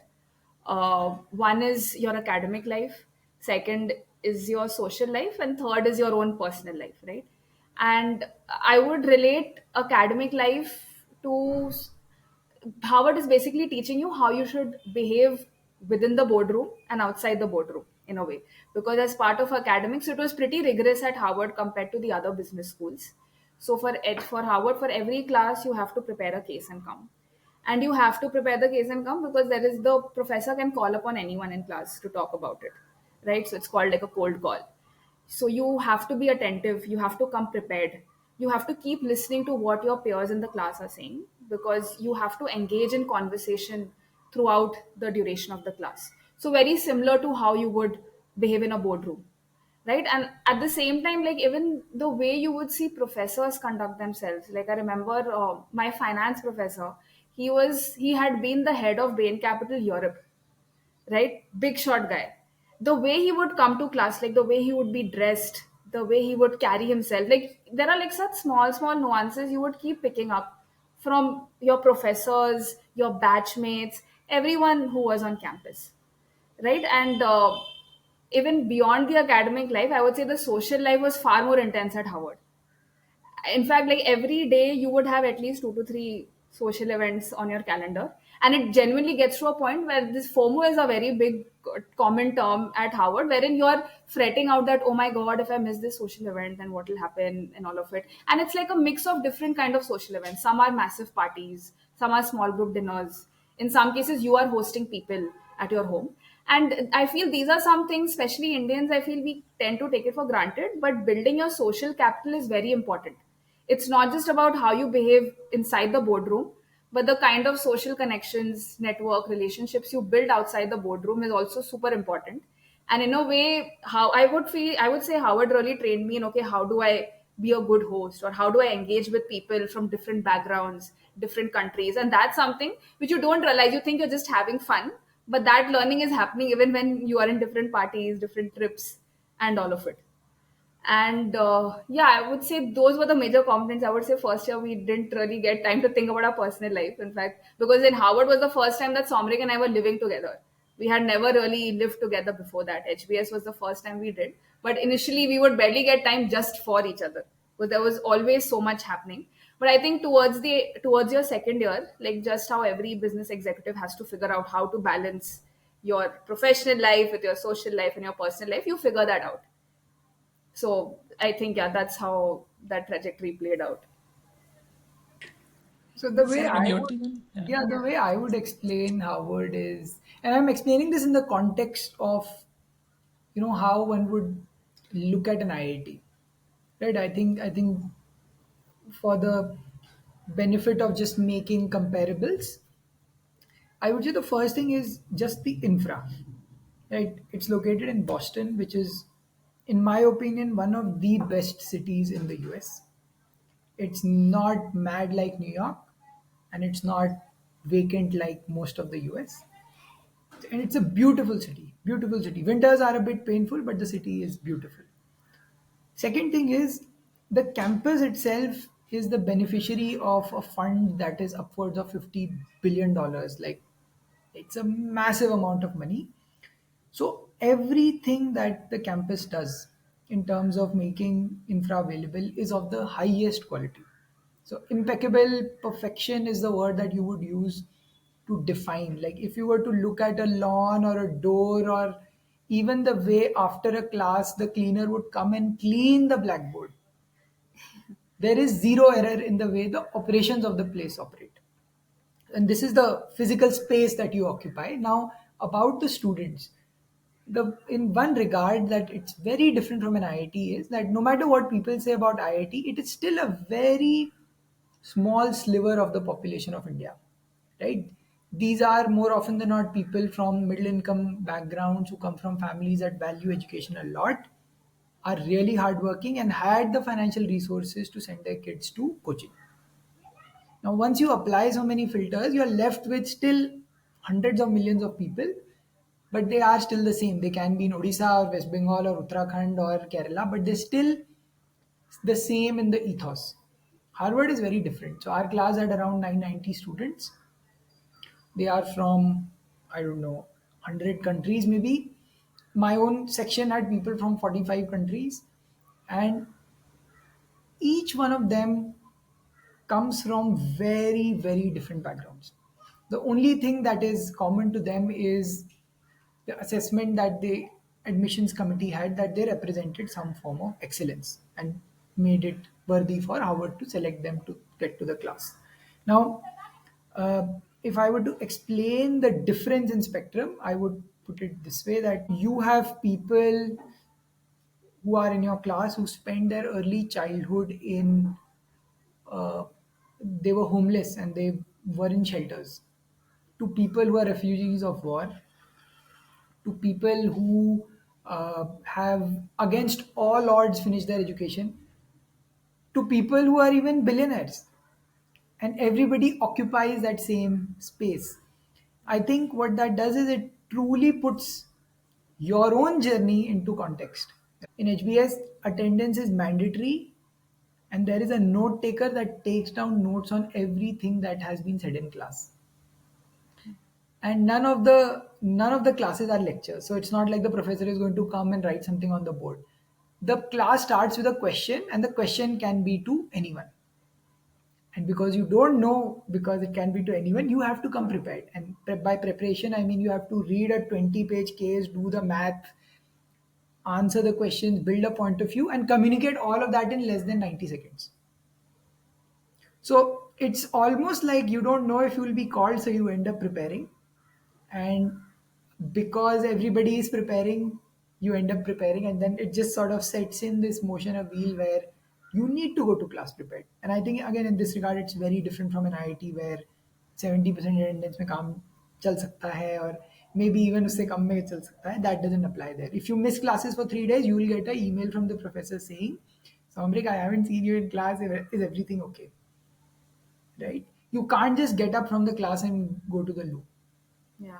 You cannot leave the class just like that. You cannot just go and walk Yeah. out and get a coffee and come. Yeah. You cannot do that. And so, given that in a way they have set the contract for you, they've said, we've given you the best infra, we've given you professors who, let's say in our case, my finance professor was a guy who had also a Harvard alum, set up his own hedge fund, sold it for $300 million, and now came back to teach finance to students. So he's not just anyone who's talking to you about finance. He has done it, made his money, and he is the upper echelon of people who practice that craft. And so learning from them, it's not just the technicalities, they'll teach you a lot about the software elements as well. And that's how the academics is structured. I think non-academics is also very, I would say, fluid but intense. You choose what you engage in, but whatever you choose to do, it is intense, be it parties or travel. So for us, Aditi and I, we were in Boston, but we ended up traveling to all the states around Massachusetts, but also to Hawaii, Puerto Rico, Guatemala, Brazil, Japan, South Africa, Spain. and Spain. We must be missing something. And yeah, we probably missed out some other stuff as well. So it is intense, it is expensive, but it is worth the time. And especially I think our context was slightly different because you won't really have a lot of couples there. uh, we were the only other Indian couple on campus. I think the only married Indian couple on campus in the same batch. And so uh, we still had an option to disconnect from everything that was happening and still have each other. And another benefit of that is, given that we had known each other for from 2011 till 2021 when we actually went into HBA. So there's a lot of context. So you have a very good support system. We ended up building some amazing friends as well. Uh, I would say that is Yeah. one big common element between Element, Kharagpur and Harvard. Like I think the friends we found at Harvard, I think I would say as close, as deep friendships as what we formed in Kharagpur. And interestingly, some of these friends are people. So one of our very close friends is Abhishek, Who's who is actually- also from IIT Kharagpur, Yeah. but a year junior. So we had never interacted with Yeah. him on campus. We had interacted with him in Bombay, but very briefly. It was at Harvard where we actually, because we were in the same batch, in the same circle, ended up spending a lot of time.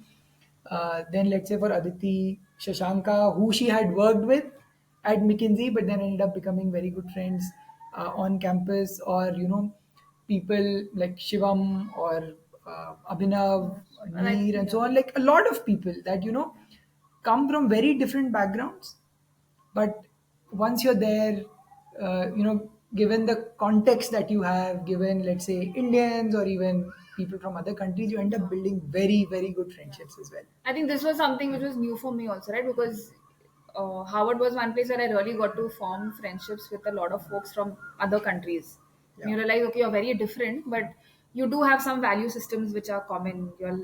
Uh, and that I think is something which I think was a big learning for me, that you can be from very different backgrounds, but you can still form really strong, close friendships. And I think people also, I mean, now that our friends at HPS, when they have their weddings, so let's say Yeah. our wedding, we had people flying from Chile, US, US, Japan.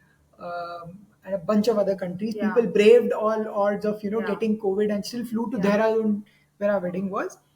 We do the same when Hmm. people get married. So let's say Aditi flew to Chile, to Korea, Yeah. to attend weddings of our friends and so on. And sometime last year I had a bunch of my friends flying to India, and I took them around Kerala, and people flew in from all over the world. A small group of 10 people from the US, Korea, Saudi, Indonesia, and so on. They all flew in, and so people also value that element. Okay, so now talking about your careers at this stage, right? Saumaric, you are a founder of a startup, uh, and Aditi, you are a director of strategy at another startup. So how do you now manage your lives? Let's say your, both of it is high achieving high posts as well, and then it's I won't say it is a traditional job. With software, it's not there. It's not totally into consulting as well. Like, how do you now look at your careers? So, I mean, if I were to maybe break down my thought model behind this, and I always had in my mind, like, even when I was in private equity, I ended up meeting a lot of promoters who had built companies that were now upwards of 1,000 crores of revenue. And when these people talk about their early days, they were like, "हमें कुछ नहीं पता था, but हमें करने का मन था, हमने कर दिया." Right? And it almost feels like when somebody is super successful, they can trivialize the journey at the start, right? They can say, "अरे हाँ हाँ हमने कर लिया," and we just went into it and it was super easy. So I had it in my mind that I wanted to start up.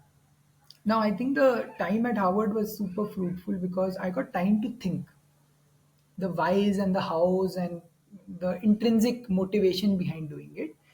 And I think in that regard, I really pressure tested it enough over the course of 2 years to distill it to a point where I can say, yes, I still want to do it.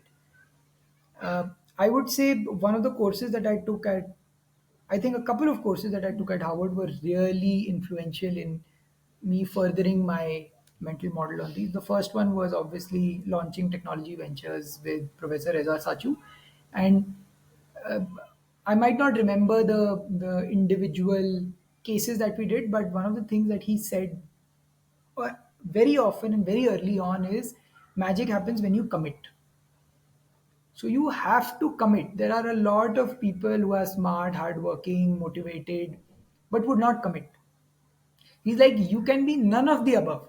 You can be averagely smart. You can not like, but you need to commit, and then you need to take a decision and act on it. It is only when you act can you get to a point. And I think that sort of goes back to the advice or the conversation that I had with a lot of early promoters. So I was very clear that I wanted to start. I wanted to start with a friend. So in my case, my co-founder is Ankit Gupta. My wingmate, he's the first guy I met on campus. Day one, 2011, I'm going to my section, also in our section. So later was in my wing. We were flatmates in Bombay. He was also in private equity. We were evaluating the same companies to invest in at one point in time. So a lot of context there, a lot of trust, a lot of context. And after having internally answered myself the question that I wanted to start up, and I wanted to start up with someone that I absolutely trust and know, is when you sort of get into what do you want to start up in? Where do you want to do it? Uh, that's how I sort of thought about it. For me, I really wanted to come back to India because I felt that this or the next decade is when a lot of growth is going to happen, and this is the right time to be going back. And I'm only going to be in my early 30s once. I'm only going to have this level and this intensity of energy only once. I have a co founder who's ready to do it. I am ready to do it. You'll maybe have a 90th percentile answer, but that's good enough to fly. So let's do it. And uh, given that, now coming to the what of the startup, I think given that I'd worked as an investor in the healthcare space, I really wanted to do something in healthcare. Uh, and I'd evaluated a lot of therapy areas. So I had my co-founder, and together we came up with the idea that we'll make physical products for musculoskeletal pain management and build a very traditionally oriented business around it. And so when we were able to seal that thought, we sort of started to run with it. I think in the interim, the big question that we had to answer to ourselves was, having done an MBA, do we stay back in the US for a few years, see the life in the US, build a little bit of our careers here, and then move back? Uh, how should we go about it? And I think my thought model was like, if there's something that you want to do 2 years down the line, and all the races that you've run are done, might as well just commit and get to it. Because what I had also seen for a lot of people who've been for a few years in the US, it becomes progressively harder and harder to come back to India. So that was my sort of thought model behind it. Yeah, some question for Aditi as well. Like, you are at a high position at your own startup, Slurry, right? What do you do as a day-to-day job, and why the decision to again come back to India? Yeah, so maybe I'll start with, okay, how I've ended up in my current space that I'm working in, right? So, my first job while I was at McKinsey, so I got a chance to work on business problems across a lot of different sectors at that point of time. One common theme that I had seen at that, this is like sometime around 2016 to 2018, right? I think one good thing is that you get to see India's growth story in a way through the kind of business problems you're working on, seeing the companies that are your clients, how their growth trajectory is, and all of it. And one common theme that I saw in most of the cases that I was working on was all companies, they wanted to do some kind of digital transformation, right? Bring in some kind of tech enablement in different parts of their business, whether it can be to drive revenue, reduce cost, anything. So I think that was like a first indicator to me. Ki, acha, like, now tech is really making its way in. It's not just the startups, it's like all these large conglomerates. They're also all figuring ways out to be a part of this tech revolution which is happening in India. So I think that's how I ended up moving towards growth stage VC, because in VC you end up, your job is day in and day out. You're speaking to tech startups, tech companies, evaluating where to invest and what to do. And initially I was focused. So as a growth stage VC, you, especially if you're focusing on the India market, you don't end up specializing in any sector per se, because the growth stage tech market in India isn't that deep where you can say that, hey, I'm only going to do growth stage tech investing in education or say in D2C or whatever. You have to look at sectors across the board. And one sector that I would spend a lot of time on was enterprise software. So that was the era when you started seeing a lot of activity happening within India, where a lot of companies were coming up, setting their base in India, but serving markets globally. Freshworks was one of the first, right? And Freshworks, around that time, it was gaining traction, right? And that was a space I found pretty interesting. I was like, okay, I can see the tailwinds where I think some years down the line there will be far more activity happening, because India anyway has a very solid base in IT services, and enterprise software is just an extension of that, right? So I felt that, hey, this seems like a good interesting space to work in. Let me double down on this one, right? So in between, of course, after I was done with my stint at B Capital, then I went to Harvard. So while I was going to Harvard, like, my main focus was that, hey, I want to come back to investing only. But then after speaking to some of my mentors, folks at HBS and all of it, so I felt, hey, let me give it a shot working at a startup. And the main reason for that was that I had specifically seen that for partners at B Capital who had had that prior experience, prior operating experience of building startups, and then they moved to investing, I just felt they brought a different dimension of depth to their work, right? The way they interacted with founders, the way founders looked up to them, or the kind of depth they brought to the diligence that they would do. You could see that experience coming in. So I felt that, hey, I think it's worth a shot. Let me try working at a startup. So to test that hypothesis out, for my internship at HBS, I was working at a Series D startup, and this was in the Bay Area. So just to like give you some context, so Saumaric, he was pretty clear in his mind that he wants to come back to India after HBS, but I wasn't. I still wanted to keep it open. In fact, I would say I was more leaning towards staying in the US, and I had it in my mind that, hey, I'll figure a way to convince Saumaric to stay in the US. Let me first take him to business school, and then I'll find a way to convince him to stay back. So the first experiment for us was that, hey, okay, let me try something out over the summer in the US, and you can. And Somrik, he came back to India for the summer. He was trying a couple of startup ideas out there. So I wanted to see if that will work if we ever are in that situation. And I felt pretty miserable that summer, because I just realized that, hey, while I have been in long distance relationships with him in the past, but after you're married, after you've been living together, it's just very difficult then to stay apart in such different time zones, that too. And I just had this feeling that, hey, the kind of work I was getting right out of business school at a startup or at a company in the US, it wasn't as exciting as the work I got to do in India, because I just felt that, hey, India is on a completely different trajectory. I think with our educational background coming from IIT, Harvard, we would get really interesting, exciting problems to work on in India. And I think after that, I came to the realization that, hey, people in India are willing to take much bigger bets on me versus folks in the US, because in the US there are a lot of restrictions you need to comply with. I may be studying at Harvard, but that doesn't mean that the world is my oyster. There are specific visa regulations that I need to, adhere to. I need to get that visa sponsorship, and if I want to get that visa sponsorship, I just can't go work at any startup. I will mostly have to work at a company which will give me that, H1B sponsorship, which is mostly the big tech companies or the consulting companies, right? And in fact, like, I did give it a shot. I was like, hey, I don't want to have any regrets of I came back to India, I didn't give US a shot. So in fact, while I was, so Somrik didn't have to do recruiting because he was focusing on his startup.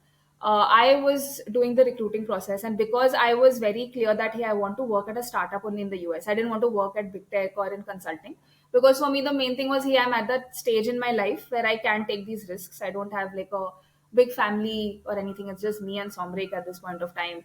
And I was clear that, okay, maybe at some point I want to go back to investing. So having that startup experience would maybe help me a lot more. And I wanted something which is more fast paced. That's something I realized I like. I like doing stuff which is fast paced, fast moving. I get to learn a lot of things, and that's something I could get from a startup. So I was interviewing with a lot of startups in the US as well, and simultaneously I was interviewing with startups in India also. Because I just wanted to compare both and see, hey, where do I objectively get a better offer from? And I feel the kind of mandates, the kind of problem statements startups in India were willing to offer me, bring me on board for, it was far more exciting and far more interesting than what I was getting in the US. So I think that then made the decision slightly easier for me.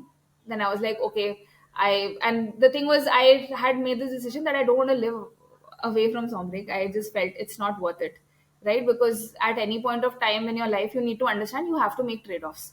Now it's about which trade off are you more comfortable making. And I became clear that, hey, I'm not comfortable making this trade off of staying away from Somrik. And if I had to make that trade off, it has to be for a job which is like super exciting, super amazing. And I just felt that, okay, in the US, I'm not really getting that. So I'll end up being miserable in my professional life, and I'll also be away from my husband. So I was like, let me at least try to solve for one thing. And then I'm hoping that the other thing follows through. And I think now it's been 1.5 years since we've been back. And I'm now really glad that we took the decision to move back to India, because now you can see that, right? As Somrik was saying, you need to commit. I think it's important that in a way we've now committed to the India market.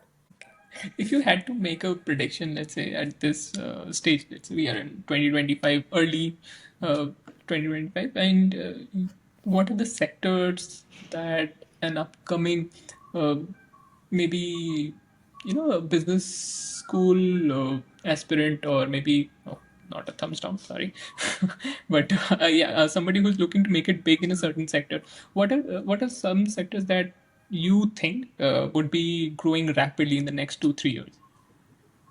You want to take that? Okay. So I feel like for a country like, I'll give the India answer first and then maybe the global answer.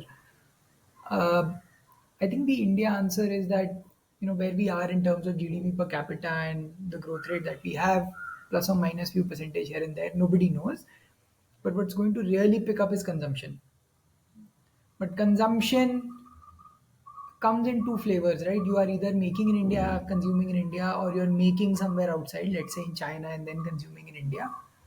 That's one. I think consumption will sort of pick up, and you can choose the field. Could be, um, people buying more phones or more furniture or more clothes or more home interiors and so on. Like consumption has many variables in it. I feel like in India, the other thing that's probably going to do really well in the next 10 years is earning money by exporting something. The startup that we are working on is sort of on both of these fronts. So we are betting on consumption of high quality orthopedic musculoskeletal products in India and building a premium segment of products that people use, products that are clinically backed, scientifically better, and fit every single test that a medical device can fulfill. And secondly, eventually building manufacturing in India to serve a global demand. So I feel I've sort of tried to incorporate that into how I look at things as well. What I do not know is how.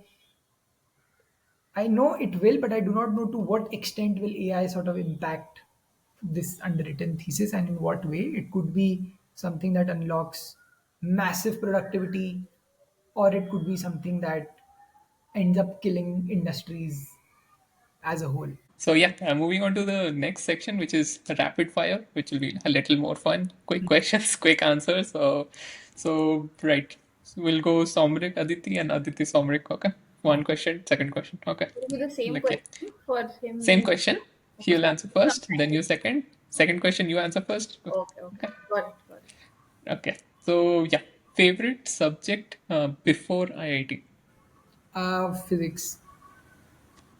I would say maths, chemistry, maybe chemistry, maybe yes. Yeah. Chemistry. Nice. We could complement each other really well. We gotten a good rank had we written the exam I don't, together. I don't know about that. Favorite professor in IIT. First, Hard to say like one professor, but I think some names which come to mind is so in financial engineering I had this Professor Prabina Rajiv. She was really nice. Then there was Professor C.S. Mishra in financial engineering. I liked him as well. Professor Barai was very good, although I never took a course with him. But I think I learned a lot from him just with him leading the placement cell and working there. So he was really nice. He was very good. I think for me, academically, Professor Saibal Gupta, uh, he taught the subject called structural geology. One of the most articulate, well-read, polished person that I've seen in the IT ecosystem. He himself did a PhD from Cambridge, I think. His class was just spectacular. I still have the notebook that I have from his, and when I read it, I can like everything that he said sort of comes to mind. That's the quality with which he taught. I And was I, actually, I think the way Saumaric is describing, I remember I'd taken one course in my third year. It was, I think, thermodynamics. I think that was taught by Professor Suman Chakravarti. So I think that was, I think, phenomenal. I think the way he teaches, it's intense and insane. Like, I would genuinely want to go back, study properly. Like, I would take such intense notes in that class. Although I took just one course from him, really good, very good. Yeah. and I think non-academically, I would say Professor Amit Patra. I think back in the day when we were in the alumni cell, he was the dean of alumni affairs and Yeah, international relations. So for the year. for a year, and we would interact with him as students who were organizing the alumni meet. And he's a professor in the mechanical department or Electrical. electrical department. And he's also Arijit Patra's uncle. He's Arijit Patra's uncle. Now Yeah. I think he's a director, Now he's the director of director of IIT IIT. Kharagpur. So again, like he was very dedicated to the alumni cause even back then, and now he is the director. So now I think, again, like I was saying, it takes decades for people to come, to a position where they can, magnify their impact. And back in the day, he was working with this department with a smaller group of students, but was doing spectacular work. So That's I would very say good. Professor Amit Patra as well. Again, super articulate, also an IIT Kharagpur alum, chose to come back, teach at IIT Kharagpur, and then has done a lot of work apart from being a spectacular researcher as well. Okay. Favorite course would it be somewhere in between the teacher that. Yeah, I actually don't remember the names of the courses now. I remember what we learned, but I can't recall the exact name of the courses. But it would be some course for me from, I think one would be some course from the financial engineering side only. I remember that book which I really liked. I'm forgetting which course it was in, but I really liked my financial engineering courses. I think for me, structural geology and my field trips. Field trips more for fun and the masti that we did, and structural geology for just the quality of pedagogy and the way he taught. Okay. Most enjoyable year at IIT. Some request. I think most enjoyable year was fourth year actually, because this is where you have students. So your fourth year students are also there, then they graduate. So fourth year for me. I For think you, for me, it's a close tie between, say, third and fourth year. But if I had to pick, then I think it would be third year. I think the thing is for me, I think the reason I'm picking third year is the biggest theme of my life in the third year was alumni cell, because we were that time we were the heads that year. So I just feel like when I look back at it, I'm like really happy with the kind of work we did there, and in the process of doing all of that work, we all got really close together. It was towards the end of the third year that Saumaric and I also started dating. So I think the third year has a lot of special memories for me. It was, in fact, after the third year, we went for an internship also to Germany. That was a super fun time. Yeah. It was the first time, it was my very first international trip. So, and we had a really fun time traveling across Europe to different countries. So, third year was a good mix, work, friendships, so starting my dating life. So, good. So, I would say third year. okay. Most confusing year at IIT. Most confusing year, so maybe first year? Yeah. Because I was also trying for a department change and all of it. So,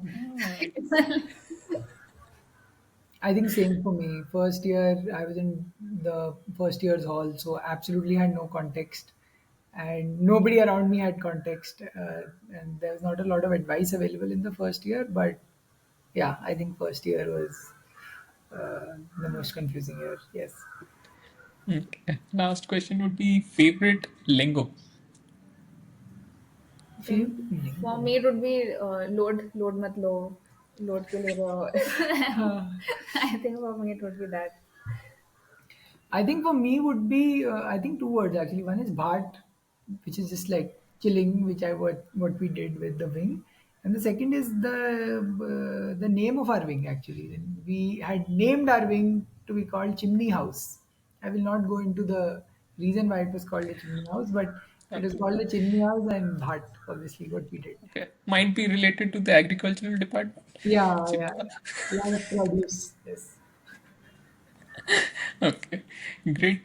So yeah, that was all that we had to complete in this podcast.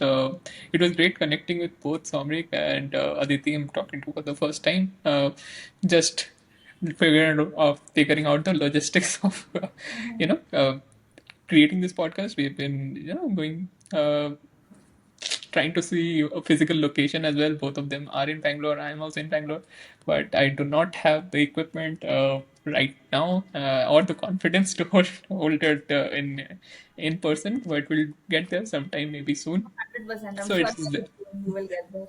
I'm really looking forward to yeah, this. very inspirational. Both of them, take a lot of advice from their journeys. They've been to KGP, Harvard. They've learned tech, business, everything in between, and now they're going great guns on the startup ecosystem as well in India, hoping to grow, make, and export from India, right? And hopefully they do it real time soon. And hire more graduates from KGP. Why not? Definitely, definitely. For sure. Great. So that was all. This has been IIT podcast with Somnath. Signing off.